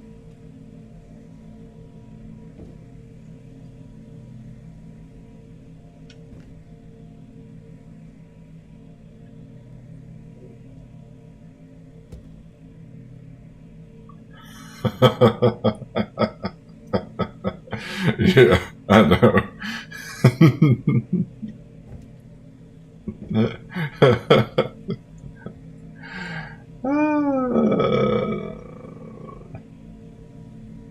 To do this would just take me looking back and forth a whole bunch, so yeah.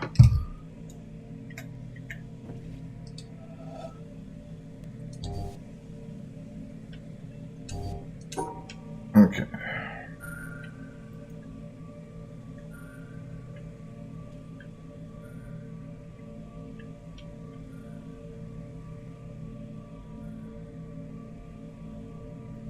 Not even the. It's kind of different from how it's set up on the thing. Oh.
Oh, dang it. Kind of messed up.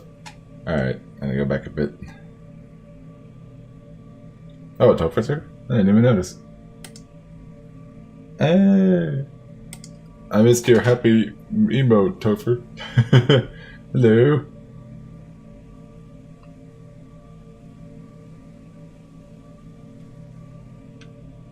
Hello, hello.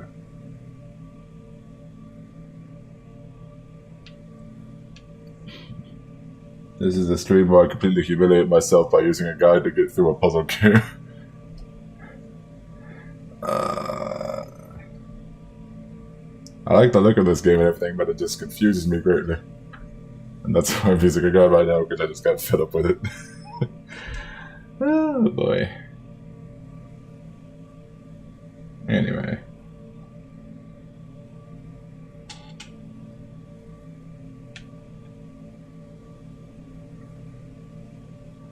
Wait a minute.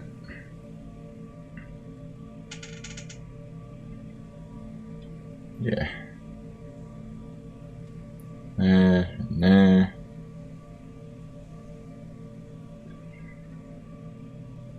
There, and there.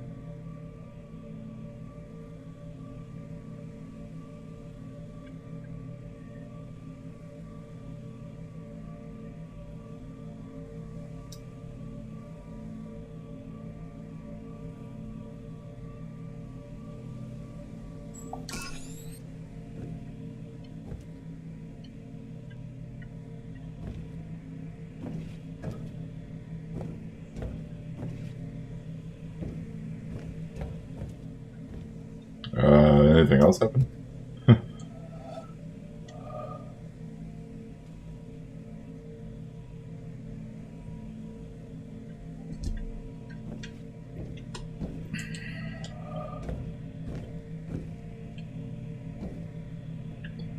I really don't know. I activated both of these. But it doesn't look like anything happened when I completed this one here.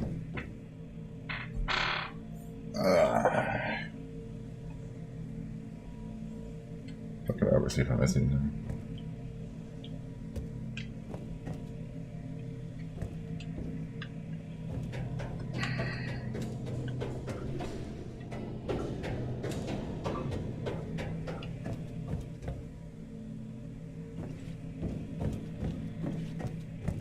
Yeah, that's the one from the swamp earlier.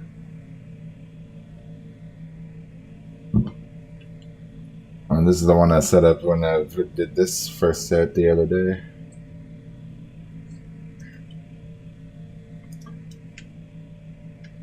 Alright.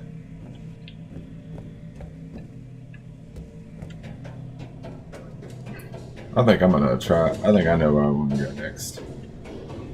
I'm gonna try something that I was stumped on last time.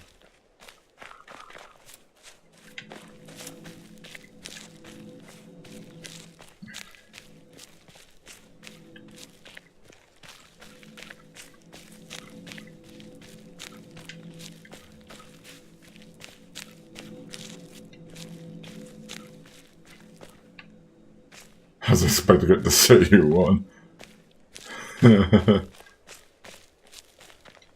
Yeah, I don't know what it did there. It seemed like it didn't really do anything. Well, I haven't won yet because I haven't completed all the puzzles on the island yet. Or wherever I'm at.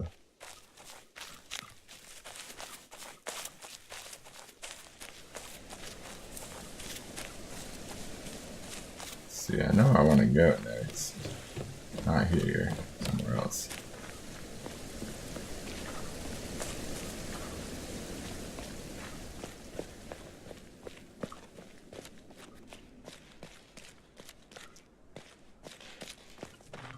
Or maybe here.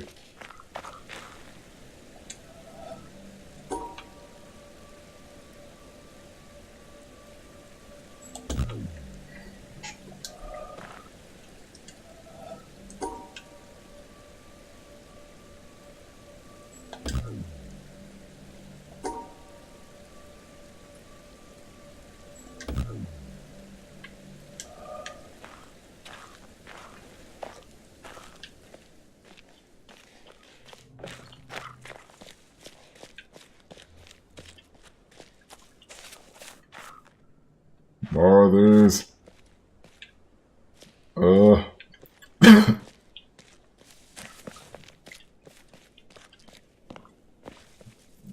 Cough is my reaction to that. Okay.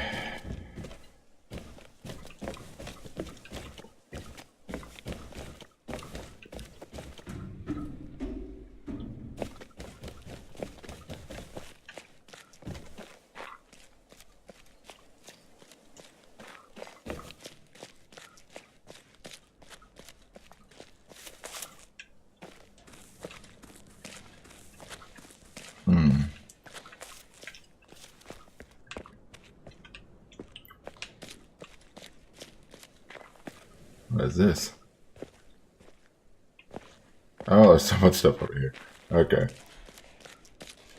I'm gonna go somewhere else. Leave that for later.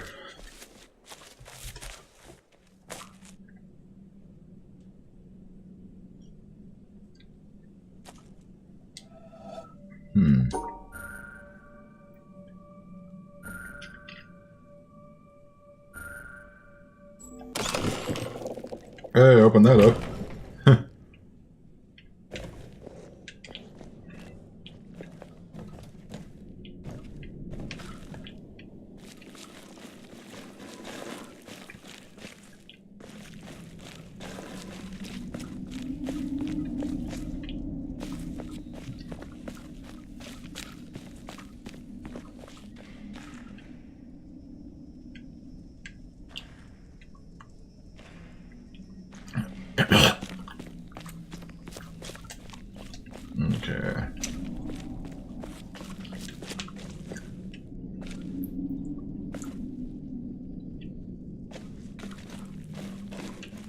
go back up and see what that one puzzle is.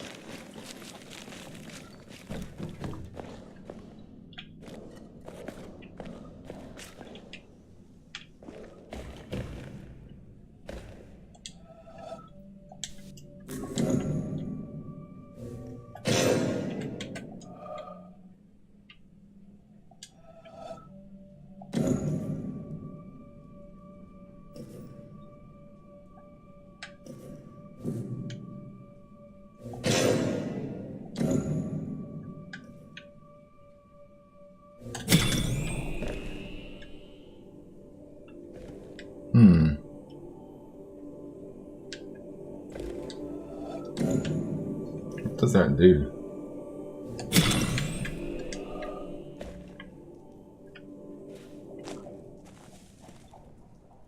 Spins it, I guess. What does it do downstairs then?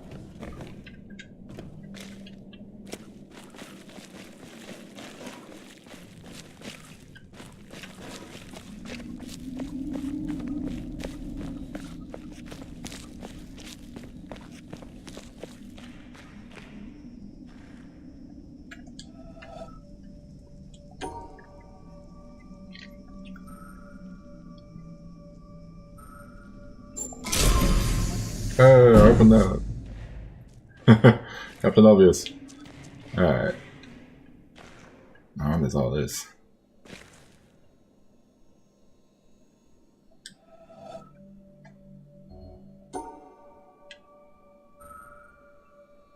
That was too easy.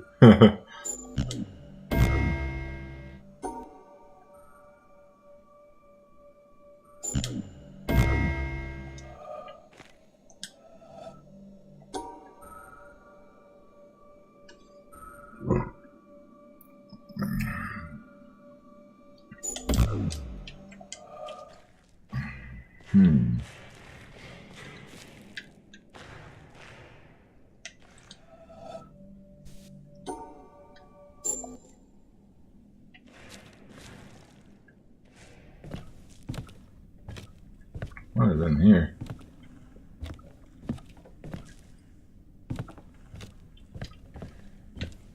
Oh jeez. Oh gee. Oh, I thought I was gonna sneeze. Alright.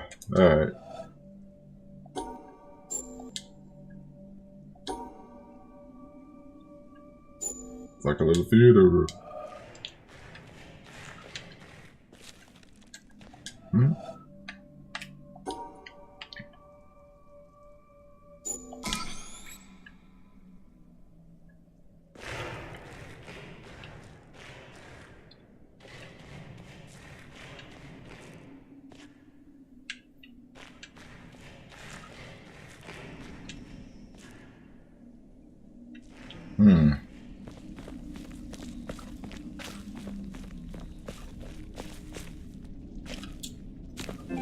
A bunch of noises being made, but I don't know what it's for.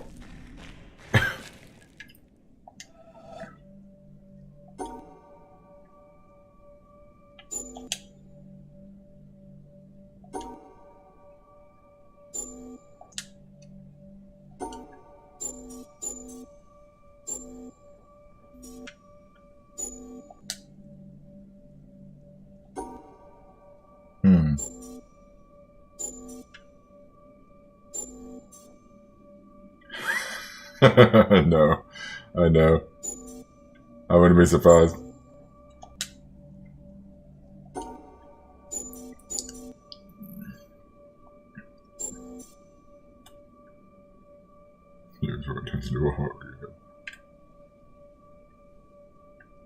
I keep kind of expecting that to happen, like something will just pop out.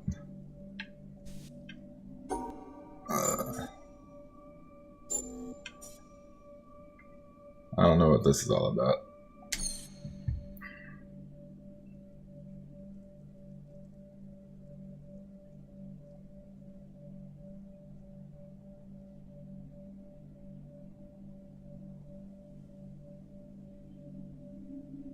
Review.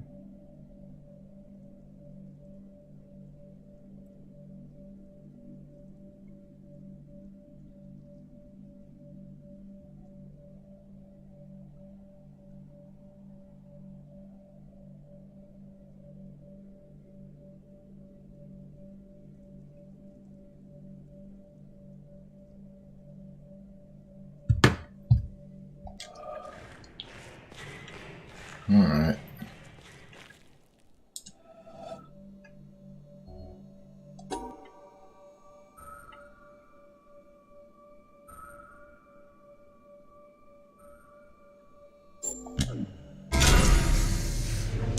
That worked.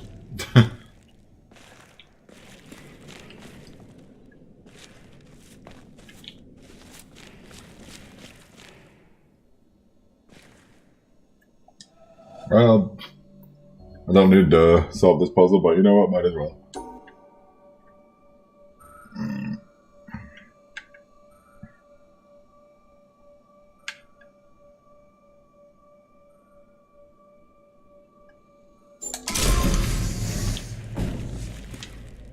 No, I know, it does.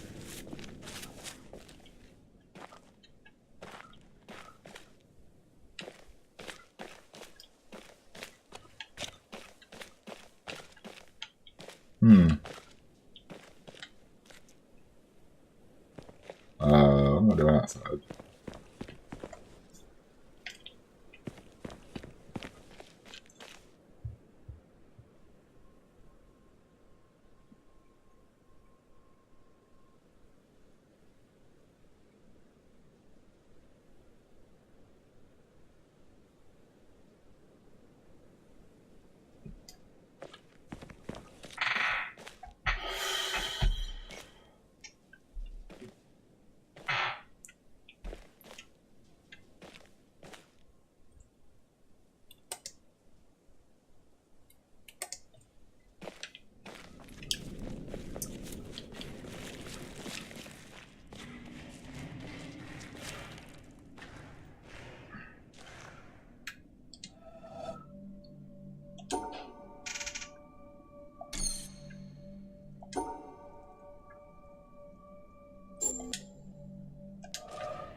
Well, that's no better a solution than any of the others, is it? So, in the end, have we learned anything from this look at why the world turned out the way it did that's of any use to us in our future? Something, I think. That the key to why things change is the key to everything. How easy is it for knowledge to spread? And that in the past, the people who made change happen were the people who had that knowledge, whether they were craftsmen or kings. Today, the people who make things change, the people who have that knowledge, are the scientists and the technologists who are the true driving force of humanity. And before you say, what about the Beethovens and the Michelangelos? Let me suggest something with which you may disagree violently. That at best, the products of human emotion, art, philosophy, politics, music, literature, are interpretations of the world that tell you more about the guy who's talking than about the world he's talking about. Second-hand views of the world, made third-hand by your interpretation of them. Things like that, as opposed to this. Know what it is? It's a bunch of amino acids, the stuff that goes to build up a worm or a geranium or you. This stuff's easier to take, isn't it? Understandable. Got people in it. This, scientific knowledge, is hard to take because it removes the reassuring crutches of opinion, ideology, and leaves only what is demonstrably true about the world. I'm not even paying attention. And the reason why so many people may be thinking about He throwing lost away me like these the crutches moment it started. is because, thanks to science and technology, they have begun to know that they don't know so much, and that if they are to have more say in what happens to their lives, more freedom to develop their abilities to the full, They have to be helped towards that knowledge that they know exists and that they don't possess. And by help towards that knowledge, I don't mean give everybody a computer and say, help yourself. Where would you even start? No, I mean trying to find ways to translate the knowledge. How is he still Teach talking? us to ask the right questions. See, we're on the edge of a revolution in communications technology that is going to make that more possible than ever before. Or, if that's not done, to cause an explosion of knowledge that will leave those of us who don't have access to it as powerless as if we were deaf, dumb, and blind. And I don't think most people want that. So what do we do about it? I don't know. But maybe a good start would be to recognize within yourself the ability to understand anything, because that ability is there, as long as it's explained clearly enough. And then go and ask for explanations. And if you're thinking right now, what do I ask for? Ask yourself if there's anything in your life that you want changed. That's where to start. Yesterday, tomorrow, BBC was to thank NASA Strategic Air Command from the Atomic Energy Authority. I wasn't finished reading that. Okay.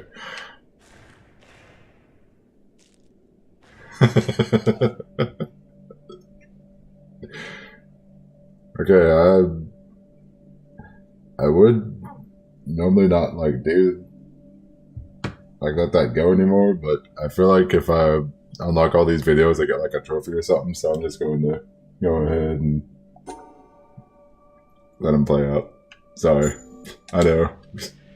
And so, by a backhanded, upside-down argument, was predicted that there is in carbon a level at 7.82 million volts, and then experiments in the laboratory with carbon show indeed that there is. Okay, this is something and different. Therefore, the existence in the world of all these other elements is very closely related to the fact that there is this particular level in carbon. But the position of this particular level in carbon seems to us, after knowing the physical laws, to be a very complicated, what is this story going to do? 12 complicated particles interacting. So I wish to illustrate by this example that an understanding of the physical laws doesn't give you an understanding a sense of understanding significance of the world in any way. The details of real experience are very far often from the fundamental laws. Do tell. There are, in a way of speaking in the world, we have a way of discussing the world which you could call, we discuss it at various hierarchies or levels. Now, I don't mean to be very precise, there's a level, there's another level, and another level, but I will indicate by describing a set of ideas to you, just one after the other, what I mean by hierarchies of ideas. For example, at one end, we have the fundamental laws of physics. Then we invent other terms for concepts which are approximate, who have, we believe, the ultimate explanation in terms of the fundamental laws. For instance, heat. Heat is supposed to be the jiggling, and it's just a word for a hot thing is just a word for a mass of atoms which are jiggling. For that, fundamentally, we should think of the atoms jiggling. But for a while, if we're talking about heat, we sometimes forget about the atoms jiggling. Just like when we talk about the glacier, we don't always think of the tectonic snowflakes which originally fell. Another example of the same thing is a salt crystal. Looked at fundamentally, it's a lot of protons, neutrons, and electrons. But we have this concept, salt crystal, which carries a whole pattern already of fundamental interactions, or idea like pressure. I think I'm getting weight watching this. Now, if we go higher up from this, in another I feel level, fat right now. we have properties of substances like refractive index, how light is bent when it goes through something, or surface tension, the fact I'm that still the not really world paying tends to pull attention. itself together I don't know what is you're described talking by a about. number. I remind you that we have to go through several laws down to find out that it's the pull of the atoms and so on. But we still say surface tension, and don't worry when we're discussing surface tension of the inner workings always. Sometimes we do, sometimes we don't. Go on, up in the hierarchy.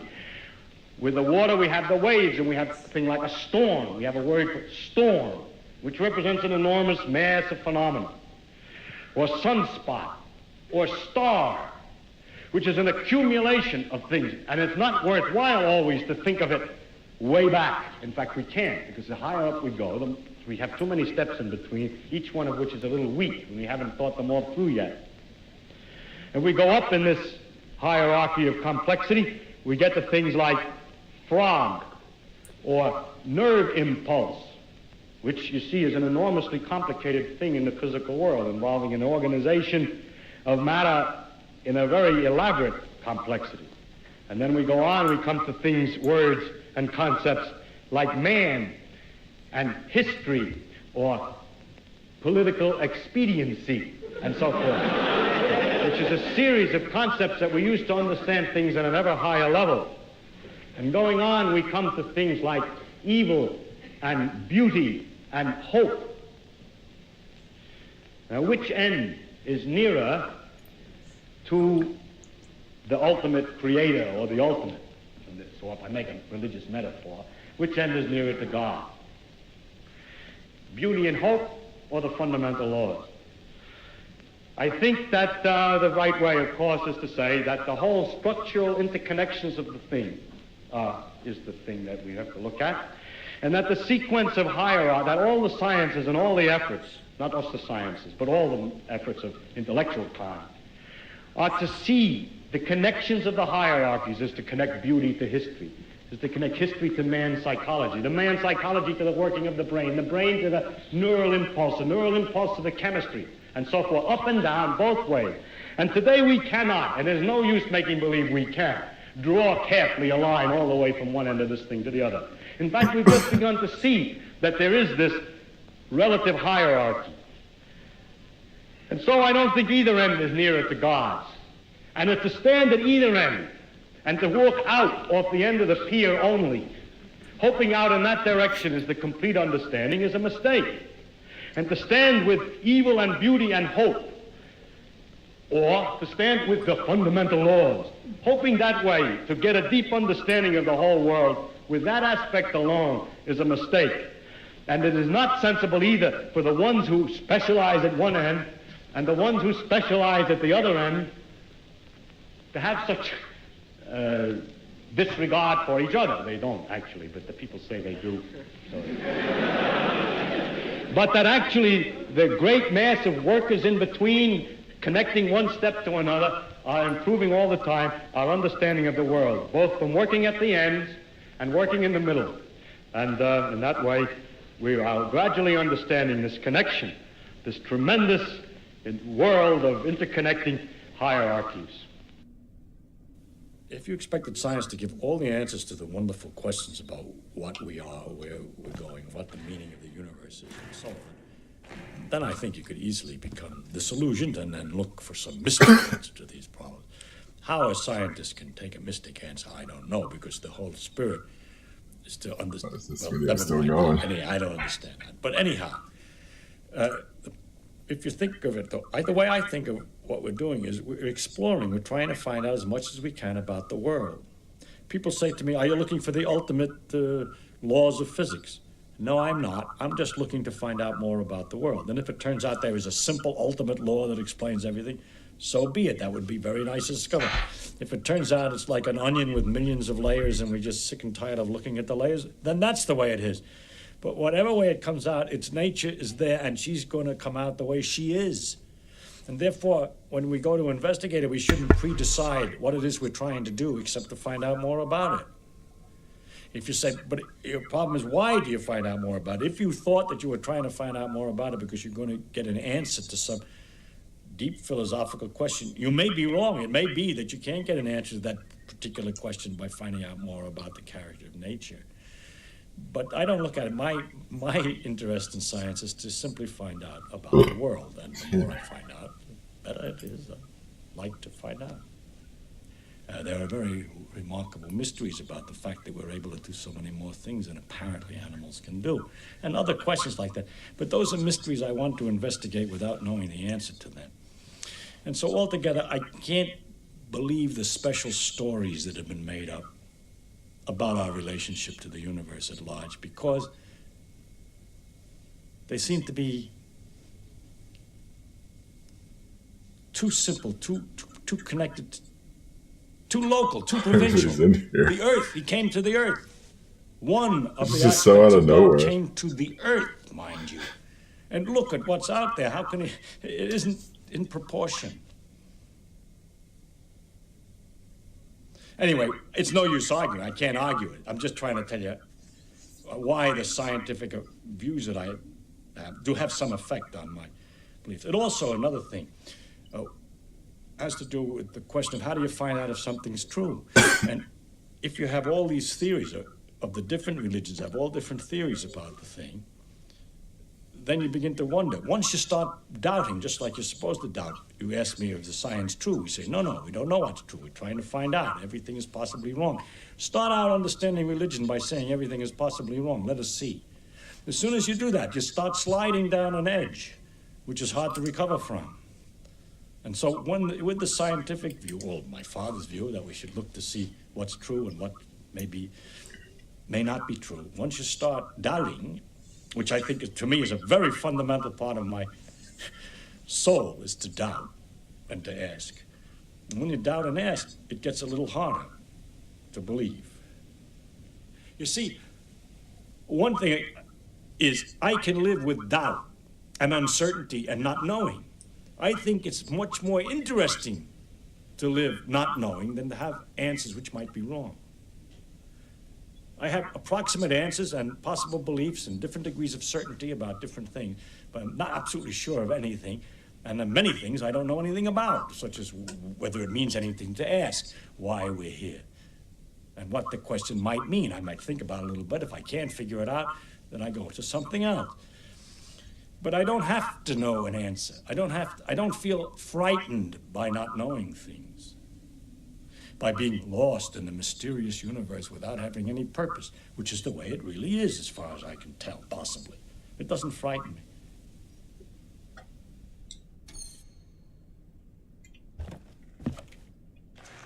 Well, good for you.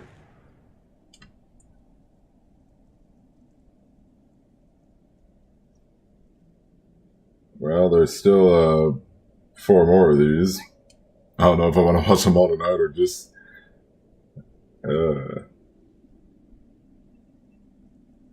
let's see.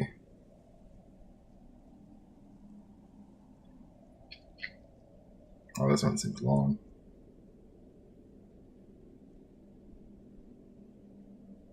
Yeah, all these kind of seem long.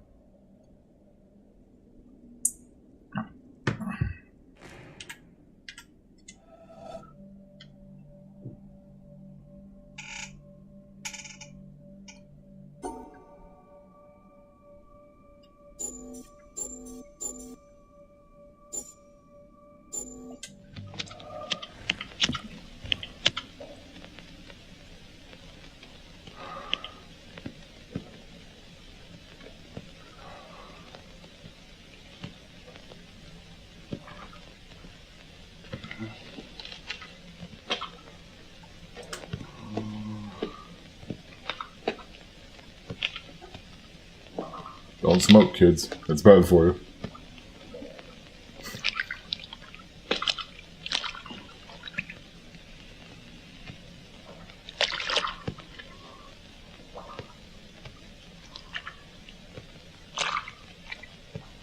Okay.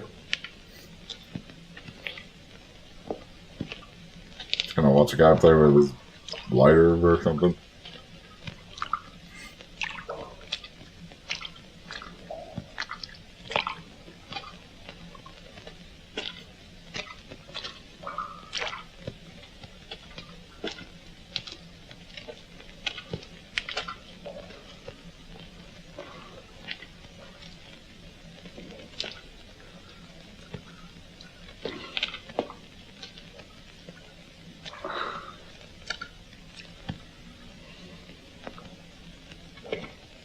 Why does this guy look a little bit familiar? So it looks like he's got like a patch of white hair. He's otherwise black hair. Or he's got like a bald spot maybe.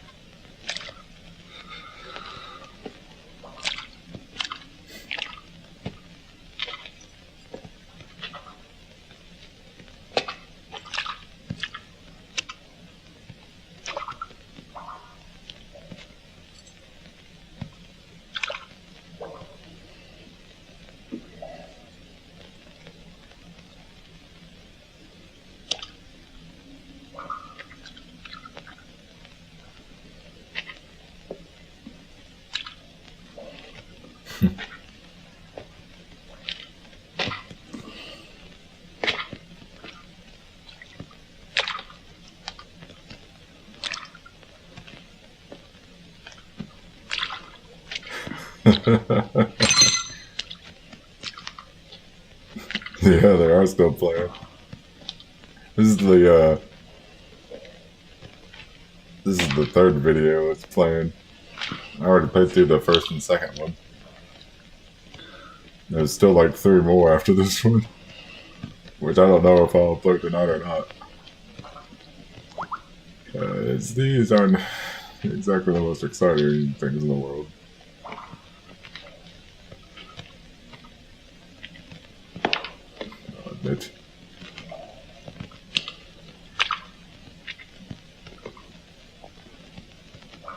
I have no idea. I thought he was like smoking or something. He's got like a lighter with him, I think. I mean, he doesn't have a cigarette with him or anything. Says his lighter with him. He's been walking like back and forth. He's pacing in like a puddle, big old giant puddle. Who knows where?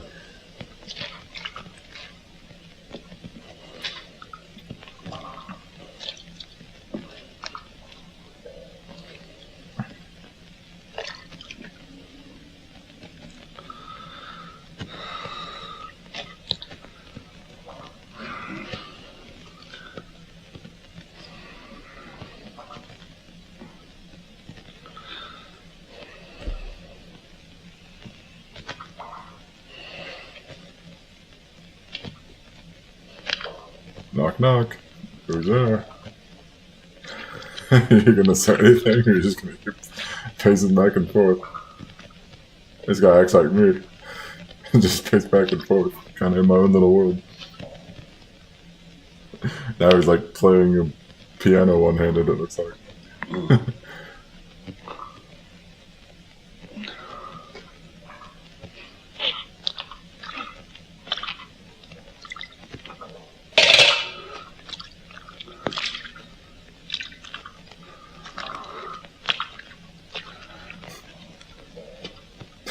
This is a weird video.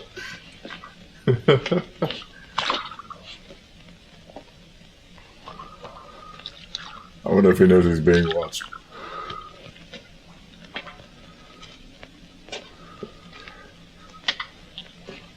Welcome to stream, whoever just joined. I have no idea what the heck we're watching, but it's in this game called The Witness. I didn't expect this game to have that. Oh, don't fall now.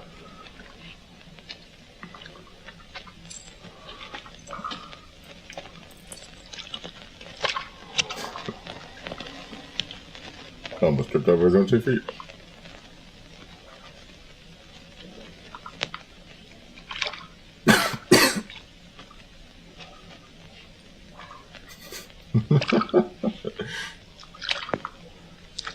He just tagged home base.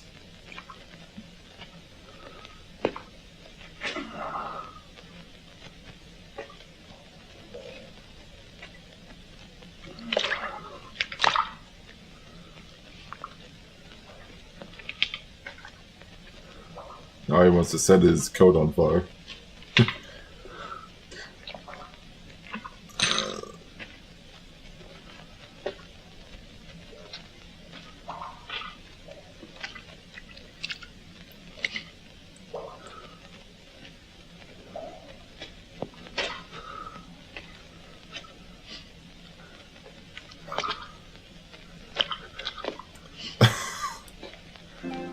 I don't know. I don't know what this is about. This guy's just been walking back and forth for what feels like 10 minutes, playing with his lighter.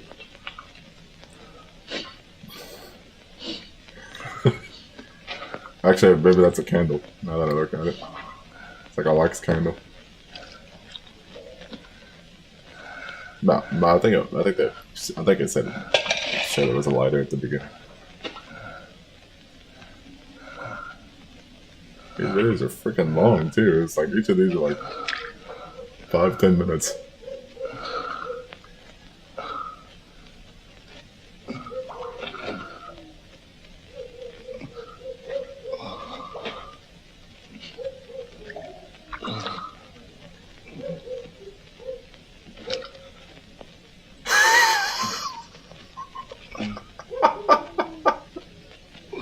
Psychological Mr. Bean.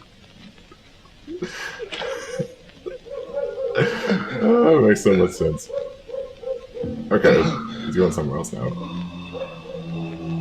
You okay, man? Is he okay? All of a sudden he's like...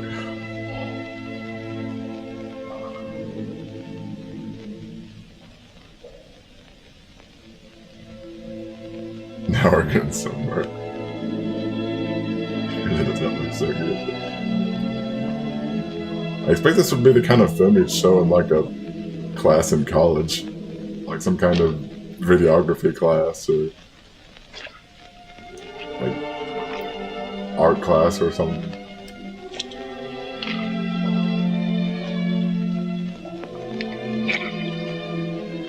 It's like the kind of thing that professors would make the students write a report on.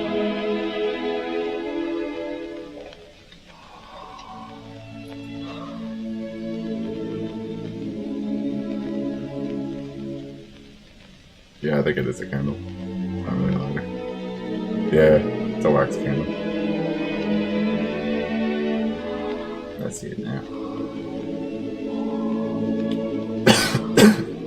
Oh, jeez.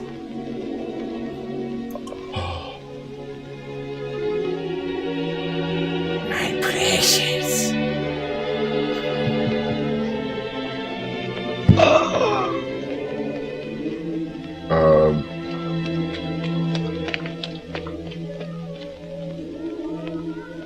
What?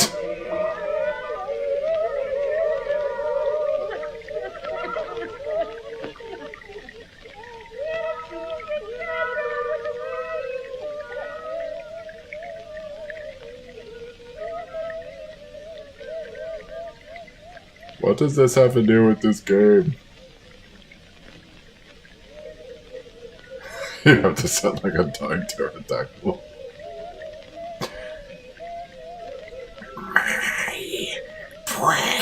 Oh, I can't do it. I probably would have hurt myself doing that, and probably would have woken someone up.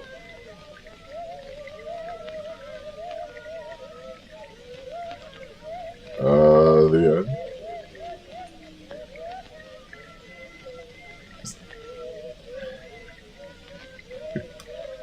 He put the candle down. Sounded like he had a heart attack. Too low, voice is too low. Shit to do with call him voice. Probably.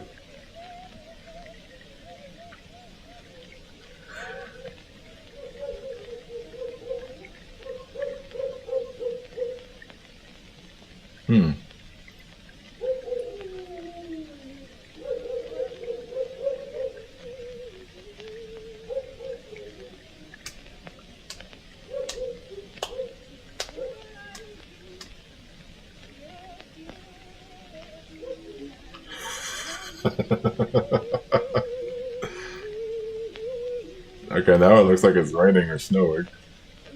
Something is so stupid that it's funny, this is it. I have no idea what's happening either. Like, a guy just spent like 10 minutes pacing back and forth carrying a candle. He put the candle down, sounded like he had a heart attack and died.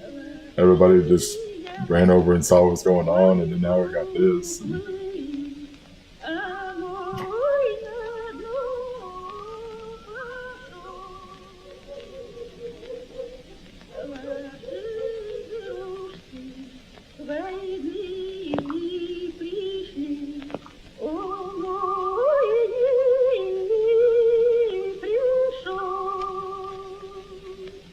What?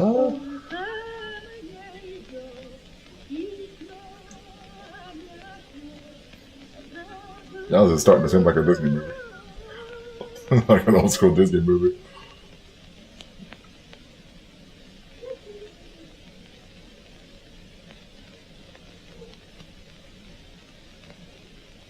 And then something pops up on the screen that scares me out of my wits.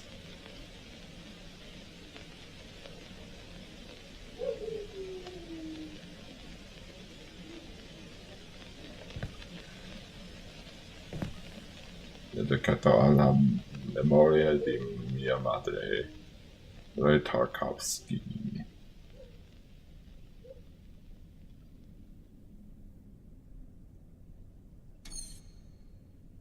You can.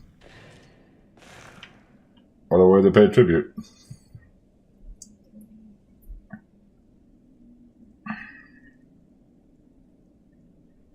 Dedicated to the memory of my mother. Yeah, that's what it kind of does here. We're getting from Tetris to Subtoad with a candle. Good question. Okay.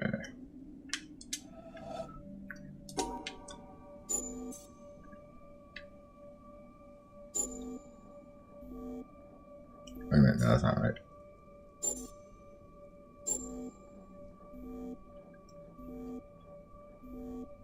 While I feel like I should be stopping right here, I'm really curious what the other videos are, no matter how long they are.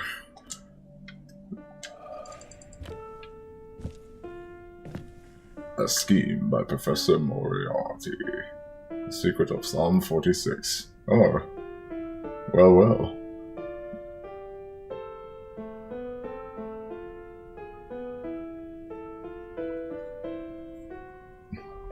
Let's talk about this in Sunday school How tomorrow. many of you here have personally witnessed a total eclipse of the sun? To stand one It was day kind in the of shadow of the meh, moon though. is one of my humble goals in life. The closest I ever came was over 30 years ago. On February 26th, 1979, a solar eclipse passed directly over the city of Portland. History I bought my lessons. bus tickets and found a place to stay. But in the end, I couldn't get the time off work. Well, anyone who lives in Portland can tell you that the chances of catching the sun in February are pretty slim. And Yep. sure enough, the skies over the city that day were completely overcast.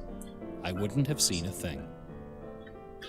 That work I couldn't get out of was my first job out of college.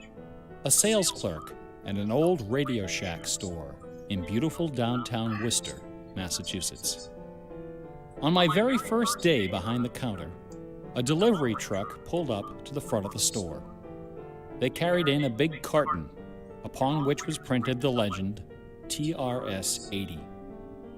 It was our floor sample of the world's first mass-market microcomputer. The TRS-80 Model 1 had a Z80 processor clocked at 1.7 megahertz, 4,096 bytes of memory, and a That white circle makes me 64-character think of black and James white Bond. text display. The only storage was a cassette recorder.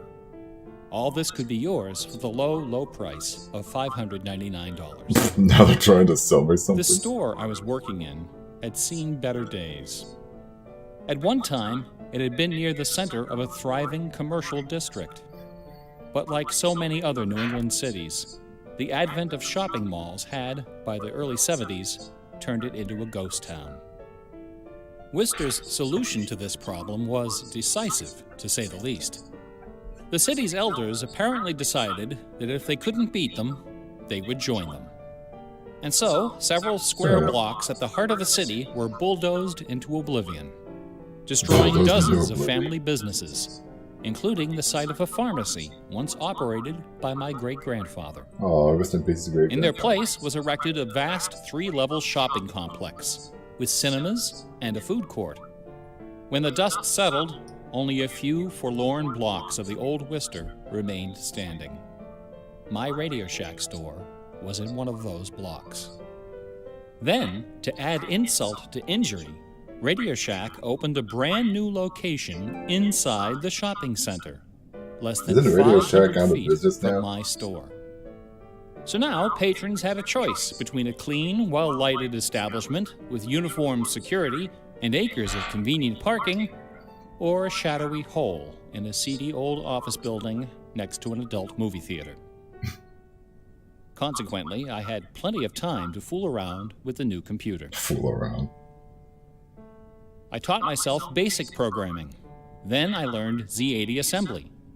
Both, of course, so that I could write games. I also created self-running animated demos, which ran all night in the store window for the edification of the winos who peed in our doorway. Strangely enough, the few customers we had didn't seem to be interested in our new computer, even after the 16K memory upgrade. In fact, most of the people who set off the buzzer on their way through the front door weren't there to buy anything at all. They were there to exploit a free promotion, which was the bane of Radio Shack employees for over 40 years. The Battery of the Month Club. Battery The of the idea month. of this promotion was simple. Customers got a little red card upon which was printed a square for each month. 12 times a year, the lucky sales clerk got to punch out a square and give the customer one brand new AAA, AA, C, D, or 9-volt battery. Of course, customers weren't allowed to choose just any grade of battery. At the time of my employment, Radio Shack offered 3 different levels of battery excellence. First were the alkalines, powerful, long-lasting, and expensive, hanging behind the counter like prescription medication in gold-embossed blister packs. These were most certainly not available through the Battery of the Month Club. Next were the high-end lead batteries, sturdy, dependable batteries, moderately priced, and prominently displayed near the front of the store. These were also not available through the Battery of the Month Club. Finally, at the bottom of the barrel were the standard lead batteries. These were literally piled in barrels, cunningly located way at the back of the store, in a dark corner near the TV antennas. Remember TV antennas? This is the thing back in the day. Customers who came in looking for their free battery of the month had to walk the entire length of the premises, past the CB radios and stereo headphones and remote-controlled racing cars. Nothing would stop them. On the first day of every month, Nothing like would stop them. clockwork, those customers came in waving their little red cards. I would look up from my programming and wave them to the back of the store. It didn't matter that the batteries were only worth 29 cents. It didn't matter that most of them were already half dead. They came, they grabbed. And as far as I can remember, not one of them ever paid for a damned thing. Language. I was such a crappy salesman. I was young and foolish. I thought Good my question. education in game design was happening at the keyboard. What's this guy doing? I almost missed the lesson coming through the front door. Fortunately, I wasn't the only person fooling around with games on micros. All over the country, people like me were experimenting. Scott Adams was coding what would soon become the world's first commercial adventure game. Oh, that's Scott Remember Adams. adventure games? Yes, I do. My future employer, Infocom, was being founded, along with other legendary companies like Online Systems, Sirius, Yeah, I noticed that too. Personal Software, and SSI. Those were exciting times. Teenagers were making fortunes. Games were cheap and easy to build. Oh, when I saw an eclipse, it just looked more like there was a fingernail or a toenail in the sky. But in Like 1979, last year. the biggest news in gaming Actually, no, had it was- nothing to do Yeah, it was with last year, computers. No, On the was it? morning of the autumn No, equinox, maybe it was the year before. September Yeah, it was the year 20th, before.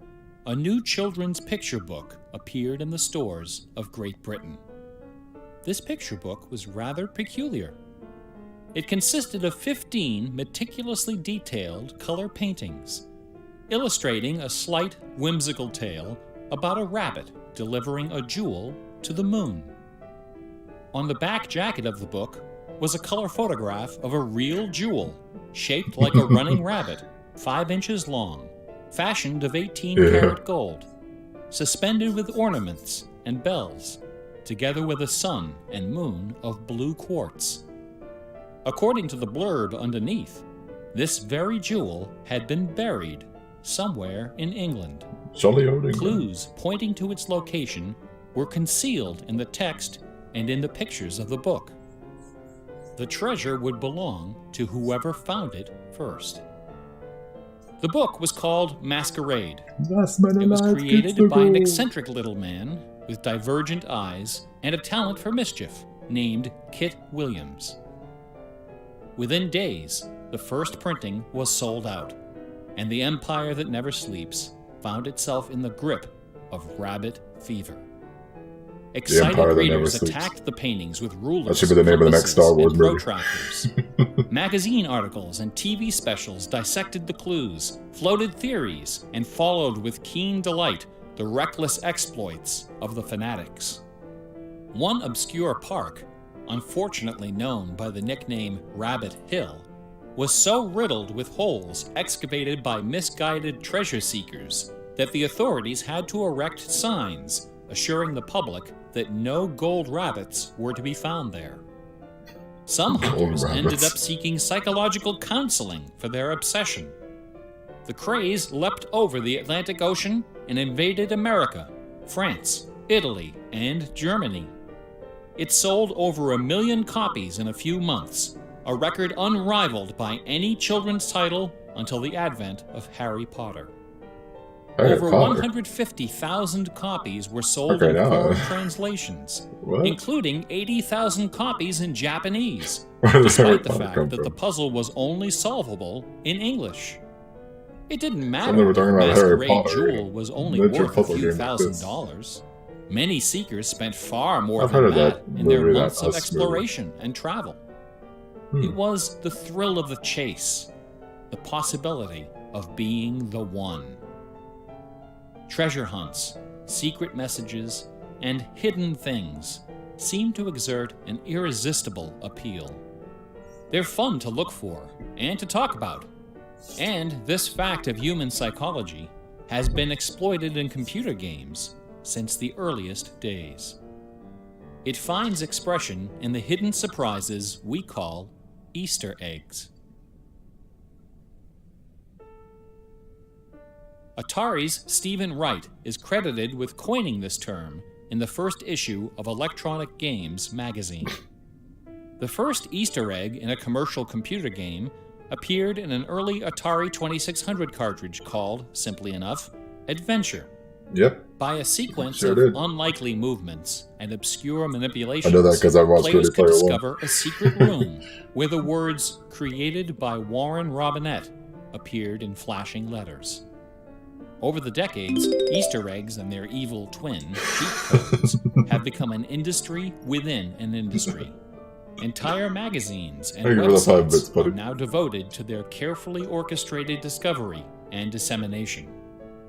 They're part of our toolkit, our basic vocabulary, the language of computer game design. Computer gamers may have been the first to refer to hidden surprises as Easter eggs, but we certainly weren't the first to use them. Painters, Yay. composers, and Doggies. artists of every discipline have been hiding stuff in their works for centuries. The recent advent of VCRs and Laserdisc players with freeze-frame capability exposed decades of secret Disney erotica. Thomas Kincaid, the self-appointed painter of light, amuses himself by hiding the letter N in his works. A number beside his signature indicates how many N's are hidden in each painting. Picasso, Dali, Raphael, Poussin, and dozens of other painters concealed all kinds of stuff in their paintings. A favorite trick was hiding portraits of themselves, their families, friends, and fellow artists in crowd scenes. El Greco loved dogs, but the Catholic Church forbid him from including any in his sacred paintings. So he hid them, usually within the outlines of celestial clouds. Composer Dmitri Shostakovich chafed under the political censorship imposed by the Soviet Ministry of Culture.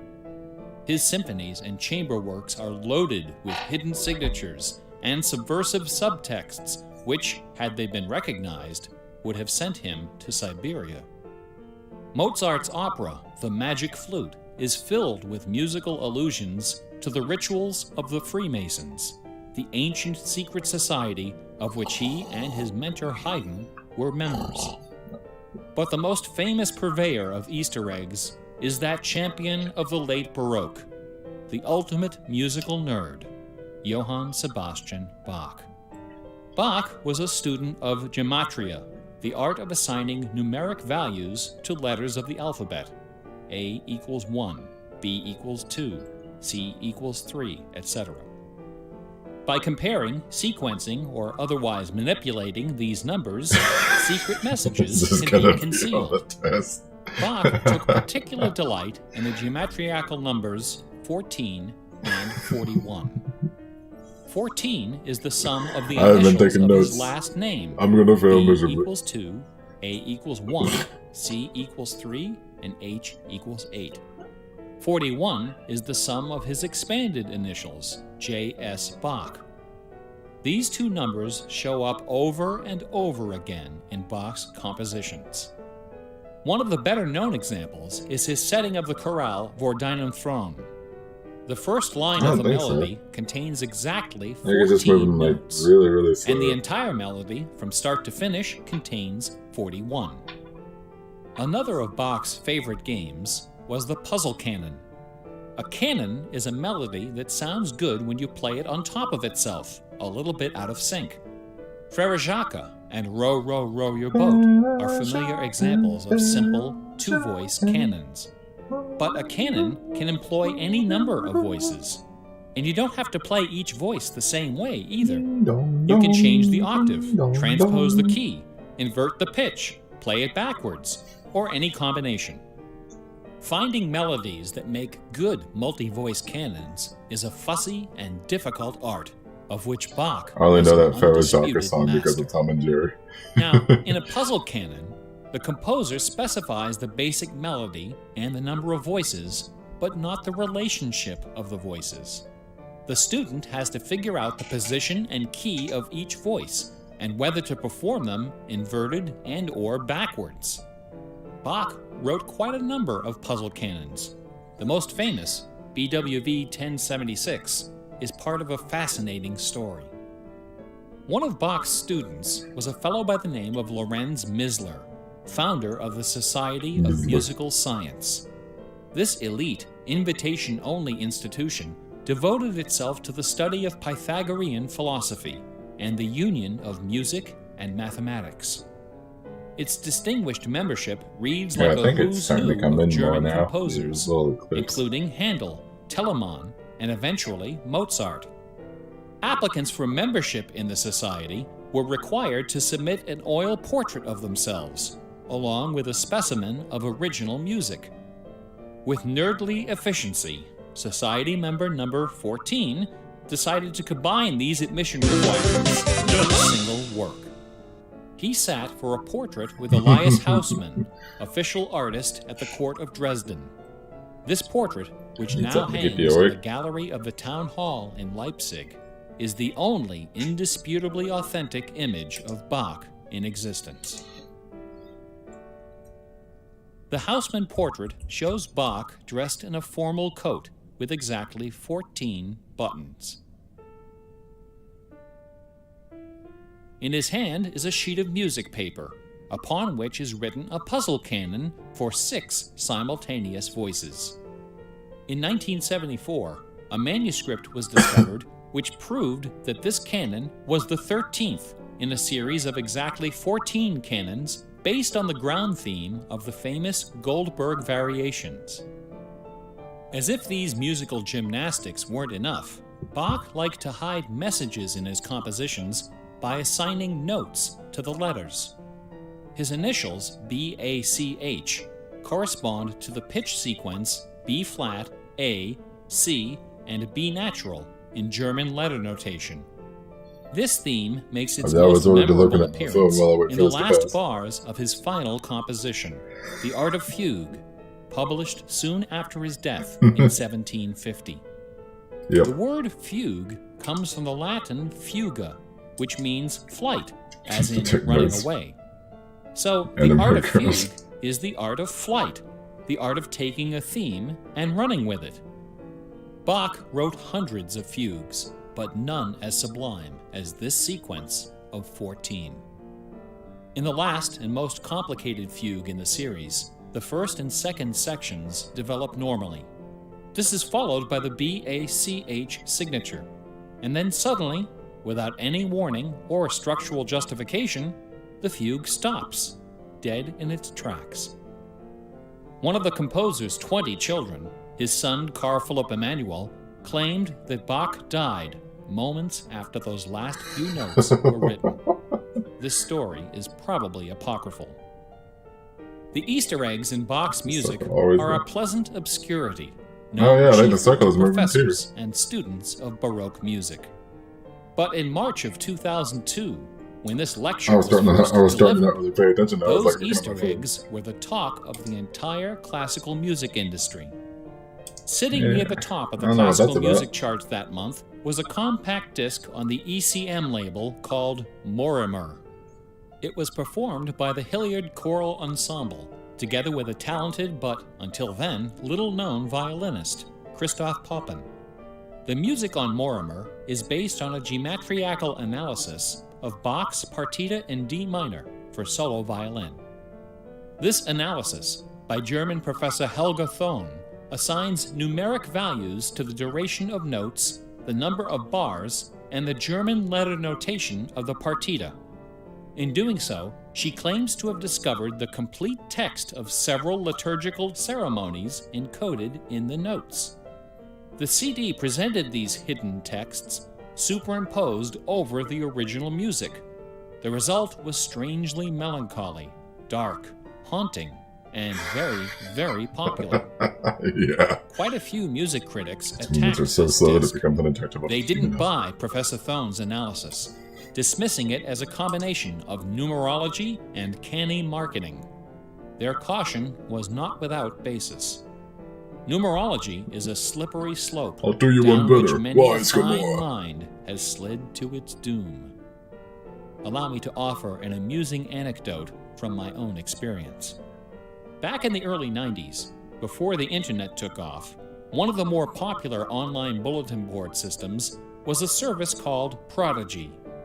I bought an account on Prodigy so I could join a fraternal interest group and gossip with fellow members around the country. One day, a stranger appeared on our bulletin board. I have it on I DVD. knew we were in trouble. Infinity War. I just haven't This watched fellow, all the Marvel whose movies name yet. I was should really do Gary, that. began spouting all Especially kinds since of we're getting really apocalyptic close to Endgame. nonsense about worldwide conspiracies, secret societies, and devil worship. Still haven't watched Civil War or At first, we tried to be polite. Ragnarok or Black We Panther. questioned his sources, corrected his histories, logically refuted Ragnarok his and Black claims, Black Panther on and tried to Netflix. behave in a civilized Civil War manner. used to be. I don't know if it But is instead now. of soothing him, our attention only made him worse. His conspiratorial warnings became urgent, approaching hysteria. He began to threaten people who disagreed with him. To coin a phrase, Gary went all uppercase. But his most urgent warnings this guy weren't still about the lecturing? gays, the Jews, the Rockefellers, or the Illuminati. According to Gary, the greatest enemy of mankind was Santa Claus. Gary claimed to possess a Santa secret Claus. numerical formula that proved beyond a shadow of a doubt that Santa Claus was an avatar of the Antichrist. Intrigued, we pressed Gary to reveal his formula. In doing so, we walked right into his trap. He should have known he had a book to sell. I fell for it. I sent him the $15. Less than a week later, the book arrived. Above an ominous photograph of the Washington Monument was emblazoned the title, 666, The Final Warning. Where we're going after. Inside this privately printed 494-page monster, Gary reveals a simple geometrical formula, which he claims was developed by Yeah, the apparently ancient Santa Claus is considered the Sumerians. Antichrist. This formula assigns successive products of 6 to each letter of the alphabet. A equals 6, B equals 12, C equals 18, etc. Imagine my dismay when I applied this ancient formula to the name Santa Claus and obtained the blasphemous sum of 666, the biblical number of the beast. I went on Prodigy and reported to the stunned members of our interest group that Gary was right after all. There could be no doubt that according to the unimpeachable wisdom of ancient Samaria, Santa Claus was the Antichrist. I then went on to point out several other names which, when submitted to Gary's formula, also produced the sum 666. Names like St. James, New York, and New Mexico. Soon the bulletin board was filled with discoveries like computer, Boston tea, and, most sinister of all, sing karaoke.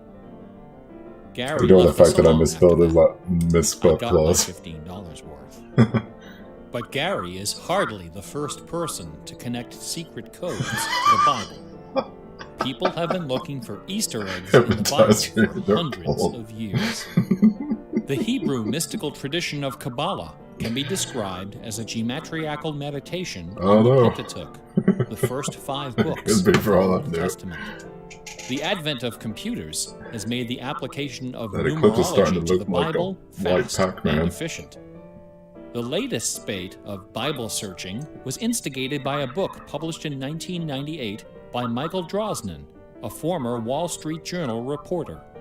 His book, The Bible Code, applied a skip cipher in which every nth character in a text is combined to form a message. By applying his skip cipher to the Hebrew text of the Old Testament, Drosnin claimed to have discovered predictions of World War II, the I don't see where this Holocaust, goes, but I'm Hiroshima, concerned. the assassination of Yitzhak concerned Rabin too. and both Kennedys, the moon landing, Watergate, the Oklahoma City bombing, the election of Bill Clinton, the death of Princess Di, and the comet I've stopped that paying attention. collided I'm just with on my Jupiter. phone right now. He also found predictions of a giant earthquake in LA, a meteor hitting the Earth, and nuclear Armageddon, all scheduled to occur before the end of the last decade. The Bible Code spent many weeks on the bestseller lists, spawning several sequels and dozens of imitators. The Bible has certainly attracted its share of crackpots, but for the real hardcore egg hunters, nothing can rival the ingenuity, the tenacious scholarship, the stubborn zeal of those who seek the answer to the ultimate literary puzzle.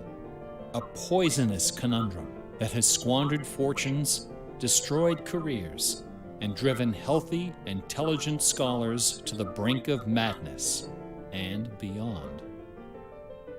Who wrote Shakespeare? The essays and books devoted to the Shakespeare authorship problem are sufficient to fill a large library. Several such libraries actually exist. Not even a day-long tutorial, much less an hour lecture, can begin to do justice to this complex, bizarre, and dangerously tantalizing story. Nevertheless, for the unacquainted, I will attempt to summarize the issue in a few paragraphs. The undisputed facts of Shakespeare's A few life and career paragraphs. could be scribbled on the back of How a much cocktail longer are you napkin. gonna freaking talk? We know for a fact that a man named William Shakespeare was born in 1564 in or around the village of Stratford-upon-Avon. We know that he had a wife and at least 3 children. We know he bought property in Stratford, was involved in several lawsuits with his Okay, now I'm just neighbors, going to stop and casting died my there TV, in but 1616, yeah, okay. aged 52. We also know that during those same years, a man with a last name I really don't similar want this to to last as Shakespeare long as that. worked as an actor on Is the that London it stage, takes for the eclipse to eventually just cover becoming that thing. co-owner of some of the theaters there. We also know that about the same time, a number of most excellent poems and plays were published in London under the name Shakespeare. We do not know for a fact that the landowner in Stratford and the actor in London with a similar last name were one and the same man. We do not know for a fact that either man had anything to do with the poems and the plays. All we know is that those poems and plays have, in the 400 years since their composition, come to be regarded as a pinnacle of Western culture. The works attributed to Shakespeare appear to have been written by a man or woman who knew something about just about everything.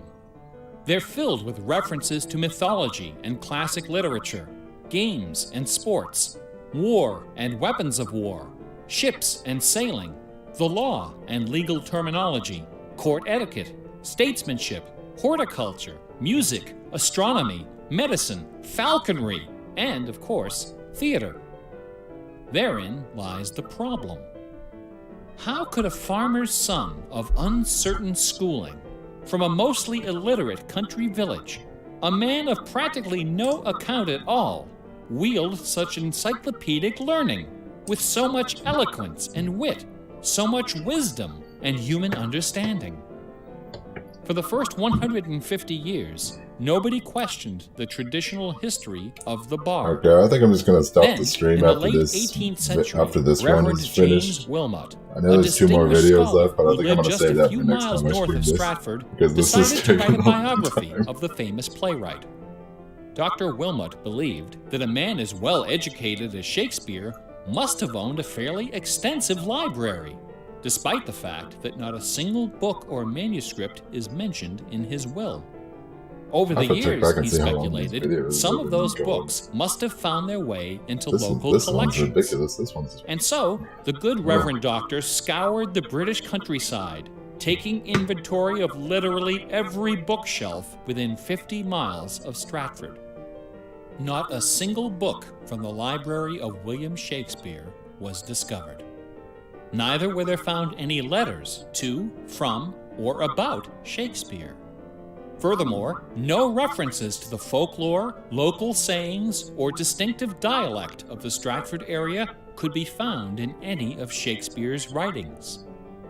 After 4 years of painstaking research, Dr. Wilmot concluded, to his own dismay, that only one person contemporary with Shakespeare of Stratford had ever demonstrated the wide-ranging education and expressive talent needed to compose those poems and plays.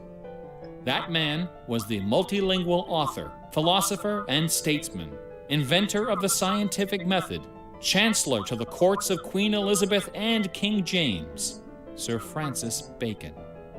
Yay, Sir Dr. Francis Wilmot Bacon. never dared to publish his theory, but before he died, he confided it to a friend, James Cowell, who, in 1805, repeated it to a meeting of the Ipswich Philosophical Society. I hope you take The great members pride of in the this trophy society that you were get. I'm suitably gonna be so outraged, upset if I and don't the get a scandalous trophy for matter this. was quickly forgotten.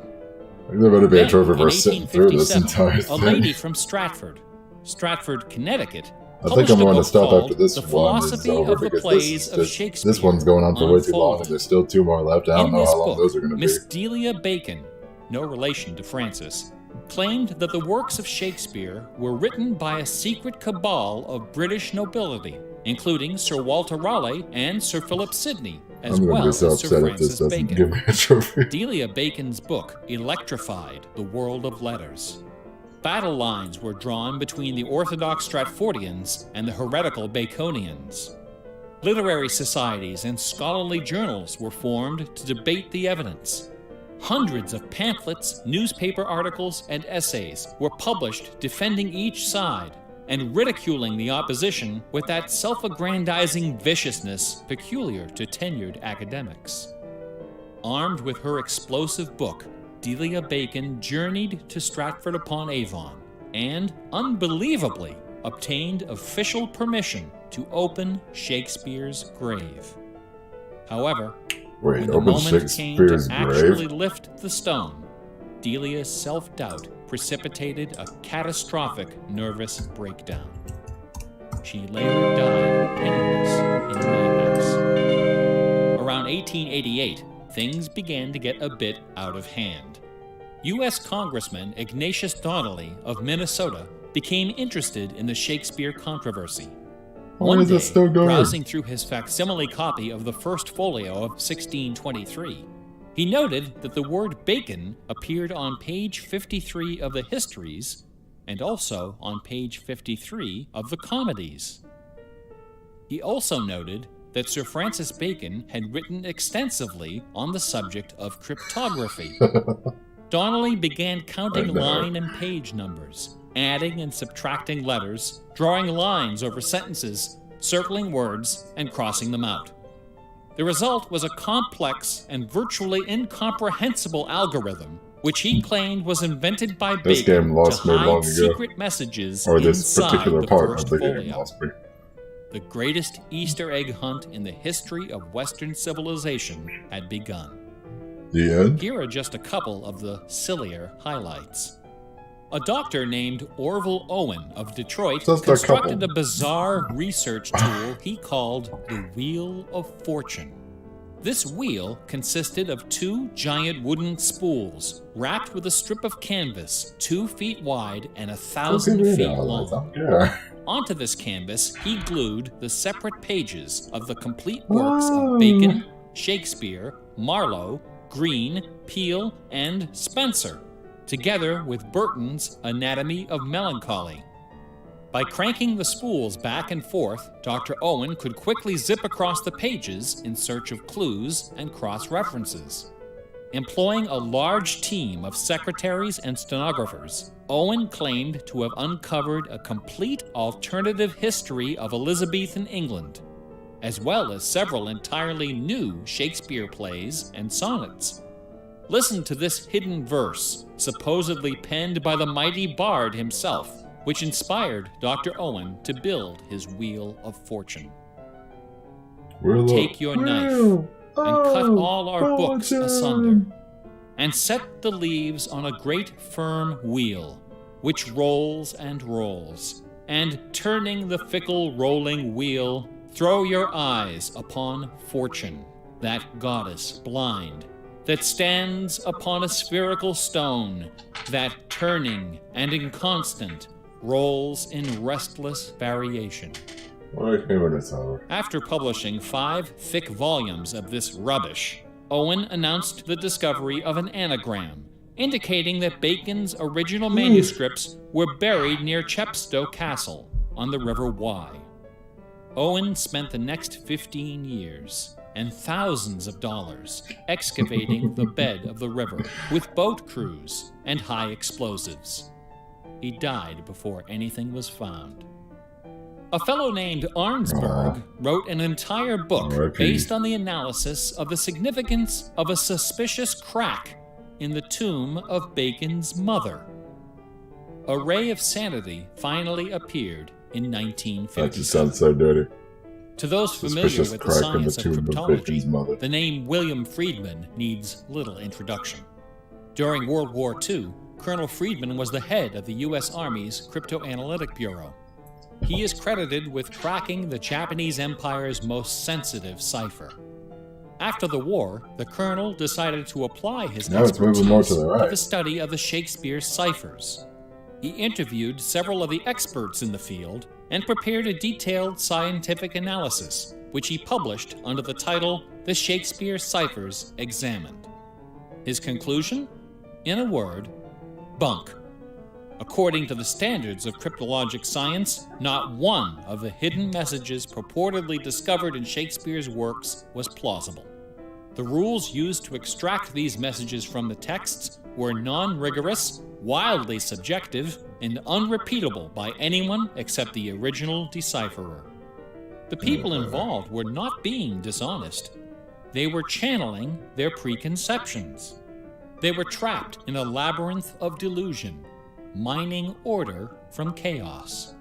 Anglers in a lake of darkness. Lear, Act 3, Scene 6. You would think that Friedman's cold and ruthless exposure would be enough to silence the heretics once and for all. Not a chance. Serious sloth. The books and TV specials and websites and conferences and doctoral dissertations keep right on coming. I should point out that the Shakespeare authorship issue is not only the preoccupation of cranks and weirdos. A substantial number of respected authors and Shakespeareans have expressed serious doubts about the traditional origin of the plays. The list includes Nathaniel Hawthorne, Ralph Waldo Emerson, Walt Whitman, Henry James, Sam Clemens, Sigmund Freud, Orson Welles, and Sir John Gielgud. Living skeptics include the artistic director of the New Globe Theatre, Mark Rylance, Michael York, Derek Jacobi, Kenneth Branagh, and even that most revered and scholarly of contemporary Shakespearean actors, Keanu Reeves. The current leading candidate for the authorship is Edward de Vere, the 17th Earl of Oxford, a theory first proposed in 1920 by an English schoolmaster with the unfortunate name J. Thomas Looney. Oh, What is man, it about that's- Bach, the Bible, I and think the they works are of going. Shakespeare I think he is that just going to keep inspires on this intense scrutiny? talking until that Nobody's looking for acrostics and Silver just Chaucer gets completely or covered. Keats. There are no hit CDs of the secret chorales of Wagner or Beethoven. For the answer, we need to recognize the unique roles which the Bible and Shakespeare have played in the development of Western culture. No other single work of literature has influenced modern English more than the translation of the Holy Bible published in 1611 under the auspices of King James. That's how I know what I am I. at this right now. The King James Bible Oh, is he still exemplifies the meaning of the word classic. It has been called the noblest monument of English prose, the very One word greatest in a achievement of the English language. It has served as an inspiration for generations of poets, dramatists, musicians, politicians, and orators. Countless people have learned to read by repeating the phrases in this, the only book their family possessed. Our constitutions and our laws have been profoundly shaped by its cadences and imagery. But even the glory of the King James Bible, compiled by a committee of 46 editors over the course of a decade, pales before the dazzling legacy of the Swan of Avon. The lowest estimate of Shakespeare's working vocabulary is 15,000 words, more than 3 times that of the King James Bible, and twice the size of his nearest competitor, John Milton. His poems and plays were written without the aid of a dictionary or a thesaurus. They didn't exist yet. It was all in his head. When Shakespeare had a thought for which Elizabethan English had no word, he invented one. Oh, Elizabethan. The Oxford English Dictionary lists hundreds of everyday words and phrases which made their first appearance in the pages of the Bard.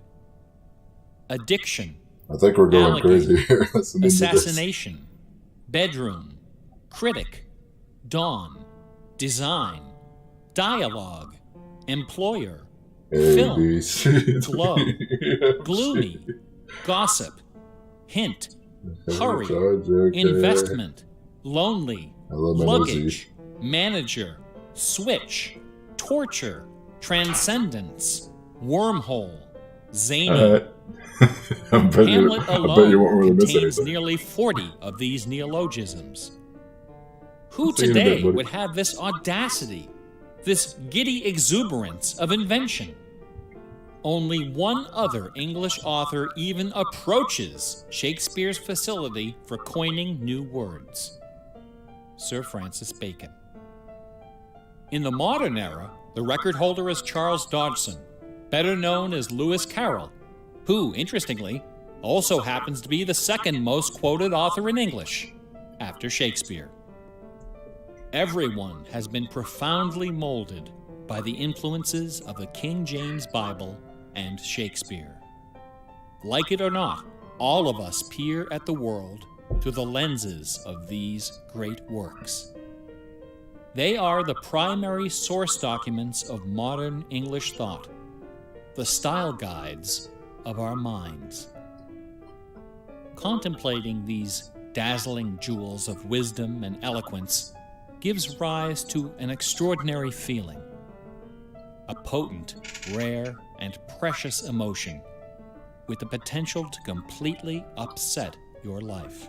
The end? An emotion powerful enough to make a man Why are abandon you his still wife and talking? children, forfeit career and reputation, lay down his possessions, and follow his heart without questioning.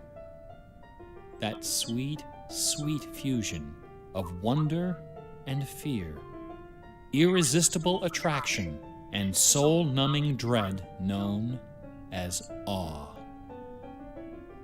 Awe is the grail of artistic achievement.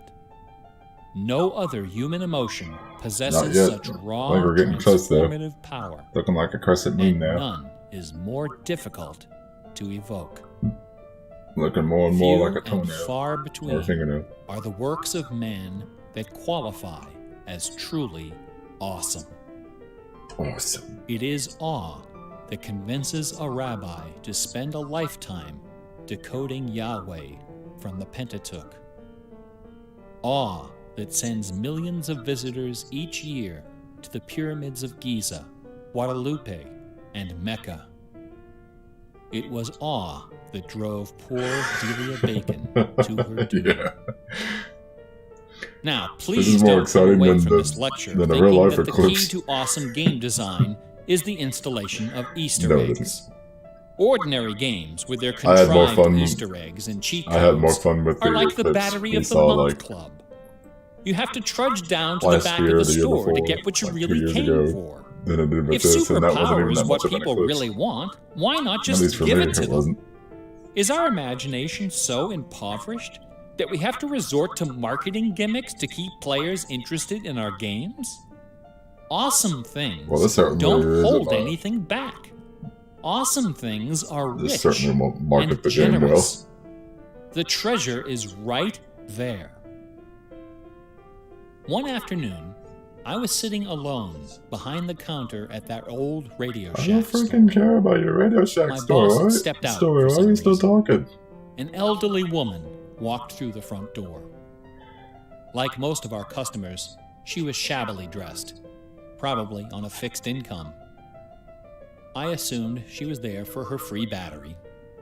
But instead, she placed a portable radio on the counter. Now I imagine. This little radio came from the Now I days imagine when James it preaching boasted to about the send number of shirts tomorrow. transistors inside on the case.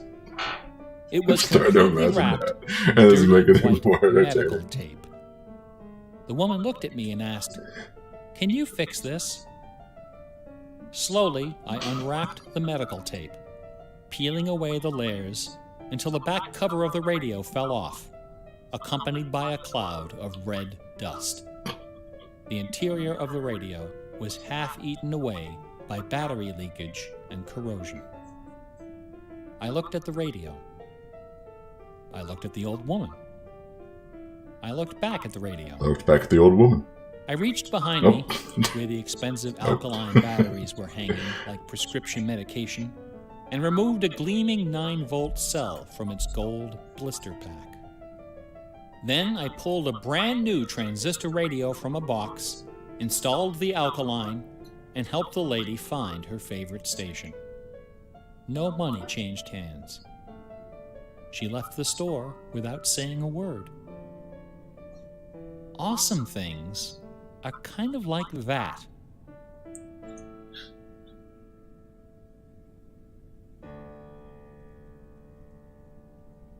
Is it Bach finally done? offered his students very specific insight into the source of awe. In addition to Sounds like Radio Shack got BACH, ripped off. 2 other sets of initials are also associated with Bach's I music. missed that part of. These initials are not hidden in the notes. My brain keeps shutting off. Instead, they're scrawled right across the top of the manuscript for the whole world to see. The initials are SDG and JJ. SDG stands for the Latin phrase Sole Deo Gloria, to the glory of God alone. Welcome to the JJ stream, stands everybody. for Jesu Juva. Welcome to Help a me, Jesus. very, very long story featuring an eclipse. Bach wrote all of his great masterpieces talking about Radio sub Shack specie and- eternitatis, Santa Claus under the being the aspect Antichrist. of and eternity. he keeps losing He me. did not compose only to please his sponsors He keeps or to losing me win the too. approval of an Sweet audience. Tennessee, he keeps losing me too. His work was his worship. Bach once wrote, Join the club. "Music should have no other end and aim than the glory of God and the recreation of the soul. Where this is not kept in mind, there is no true music, but only an infernal clamor and ranting.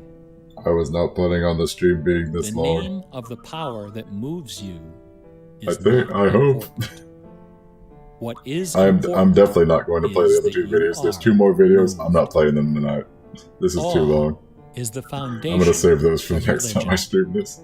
No other motivation can free you from the limits of personal achievement. I don't care how long those last 2 Nothing videos are. else I'm not playing them can tonight. teach you the I don't art care if they're the of shortest thing in flight. the world. I'm just not playing them. Computer Stop this. games are barely 40 years old.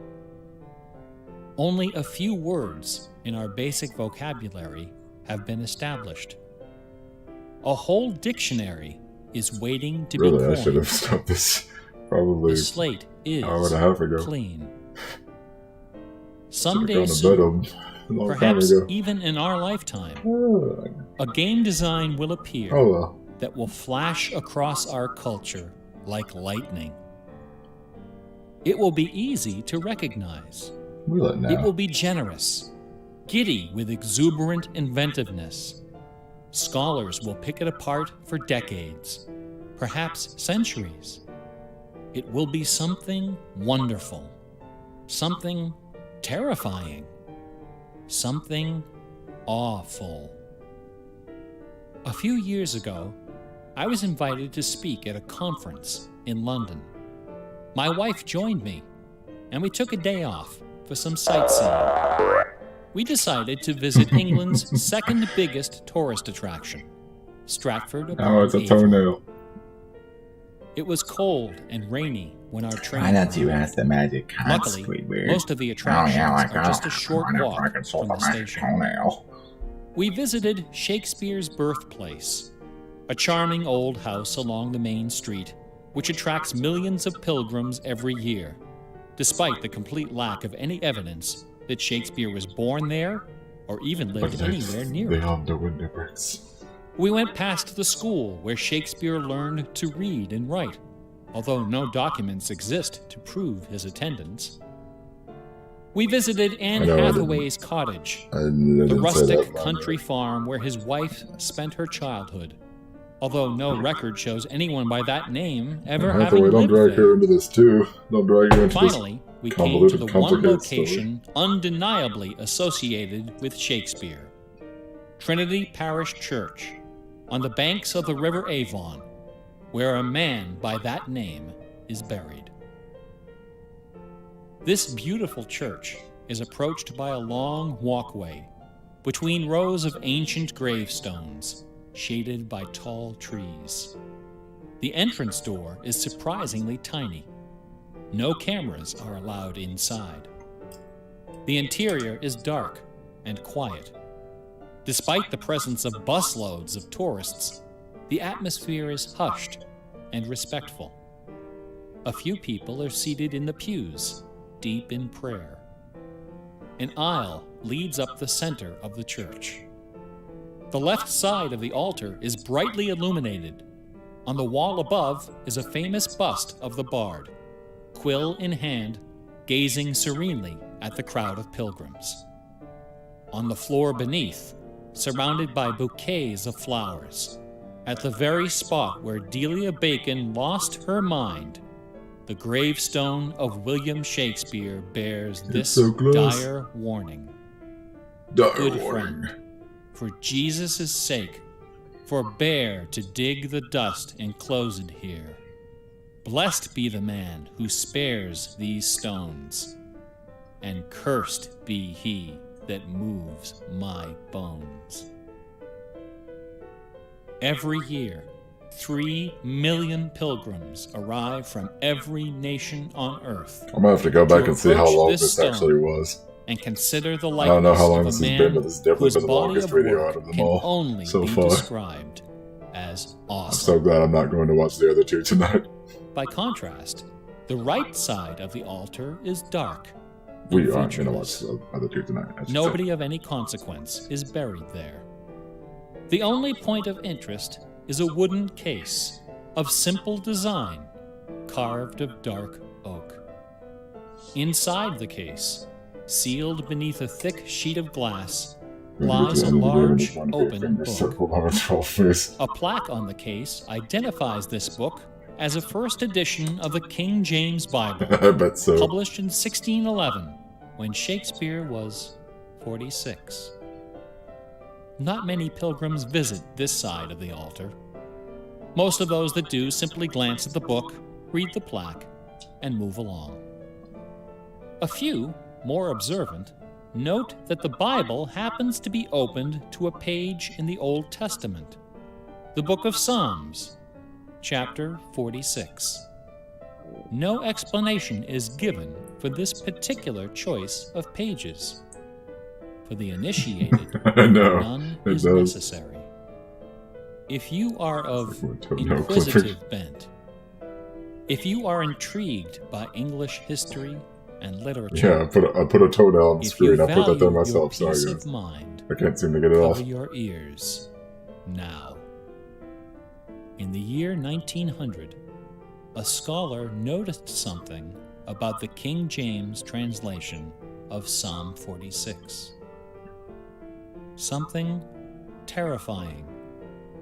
Something wonderful. The 46th word from the beginning of Psalm 46 is shake. The Shake. 46th word from the end is spear. There are only two possibilities here. Either this is the finest coincidence ever recorded in the history of world literature, or it is not. The Earth revolves around only one sun and has only one moon. The moon happens to be 400 times smaller than the sun.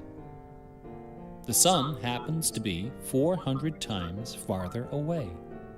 And the apparent paths of the moon and sun in our sky happen to intersect exactly twice every month. Which The means that conspiracy. every now and then, at long a yet conspiracy. precisely predictable intervals, the lunar disk slips across the face of the sun and just barely conceals it for a few wonderful, terrible minutes. A fine coincidence, no? In June of Oh, 1977, you're still freaking a talking. Come little on. man with divergent eyes and a talent for mischief ascended It's so the tiny hilltop now. I would in think the British it's village like of a piece Ampthill. of like fall At the stuck to summit my of this computer hill or something. is a tall, slender cross, a memorial to Catherine of Aragon, the first wife of Henry VIII. The sun, high in the south, cast the shadow of the cross upon the grassy hillside. At exactly 12 noon, the man removed from his pocket a bar magnet. He turned the magnet so its north pole was facing south and buried it under the shadow of the cross.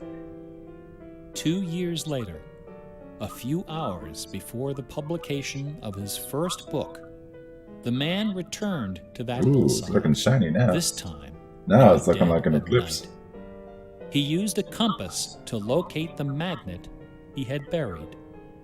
In that same place, he dug a hole in the ground and placed inside a ceramic container inscribed with the following words: I am the keeper of the jewel of masquerade, which lies waiting safe inside me for you or eternity. We're not gonna have to watch this camera go away, are we? Is he done finally?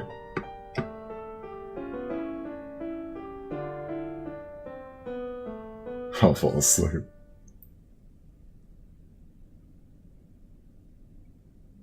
Is it done? I think it's done.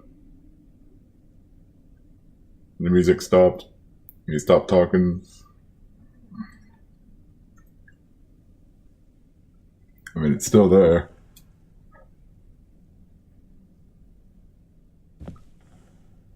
Until it disappears. Okay. Okay. Oh, wait. Send back.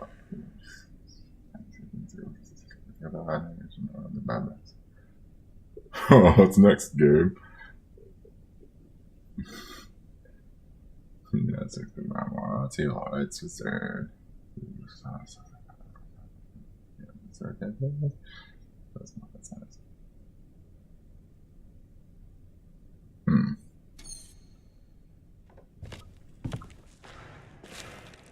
Oh. And there's still 2 more. But we're not going to watch those tonight because it's pretty late and I really didn't expect this to go on for so long. So, I'm going to call it a night.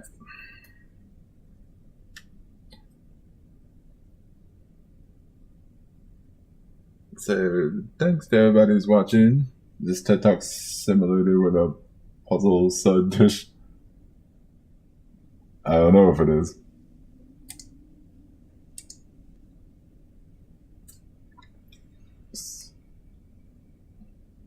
It pretty much felt like that for like the last half of the stream. It was an interesting stream tonight. You have a good night too, buddy. See you tomorrow. Yeah, thanks to everybody who watched. I'm on Twitch or on YouTube. And thanks to my good buddies for sticking through the whole thing and not falling asleep. Sorry. And all the bit cheers and the hosts and the interesting stories. So, see y'all next time. I'm hoping to. I haven't streamed on Tuesday night in a while, but I'm hoping maybe I can like stream Tuesday night again. Maybe I'll feel like that. I probably won't stream tomorrow or Monday. I usually like never stream on Mondays. I don't really stream on Sundays anymore. But hopefully Tuesday night. So, see y'all next time. Take it easy. Have a good night.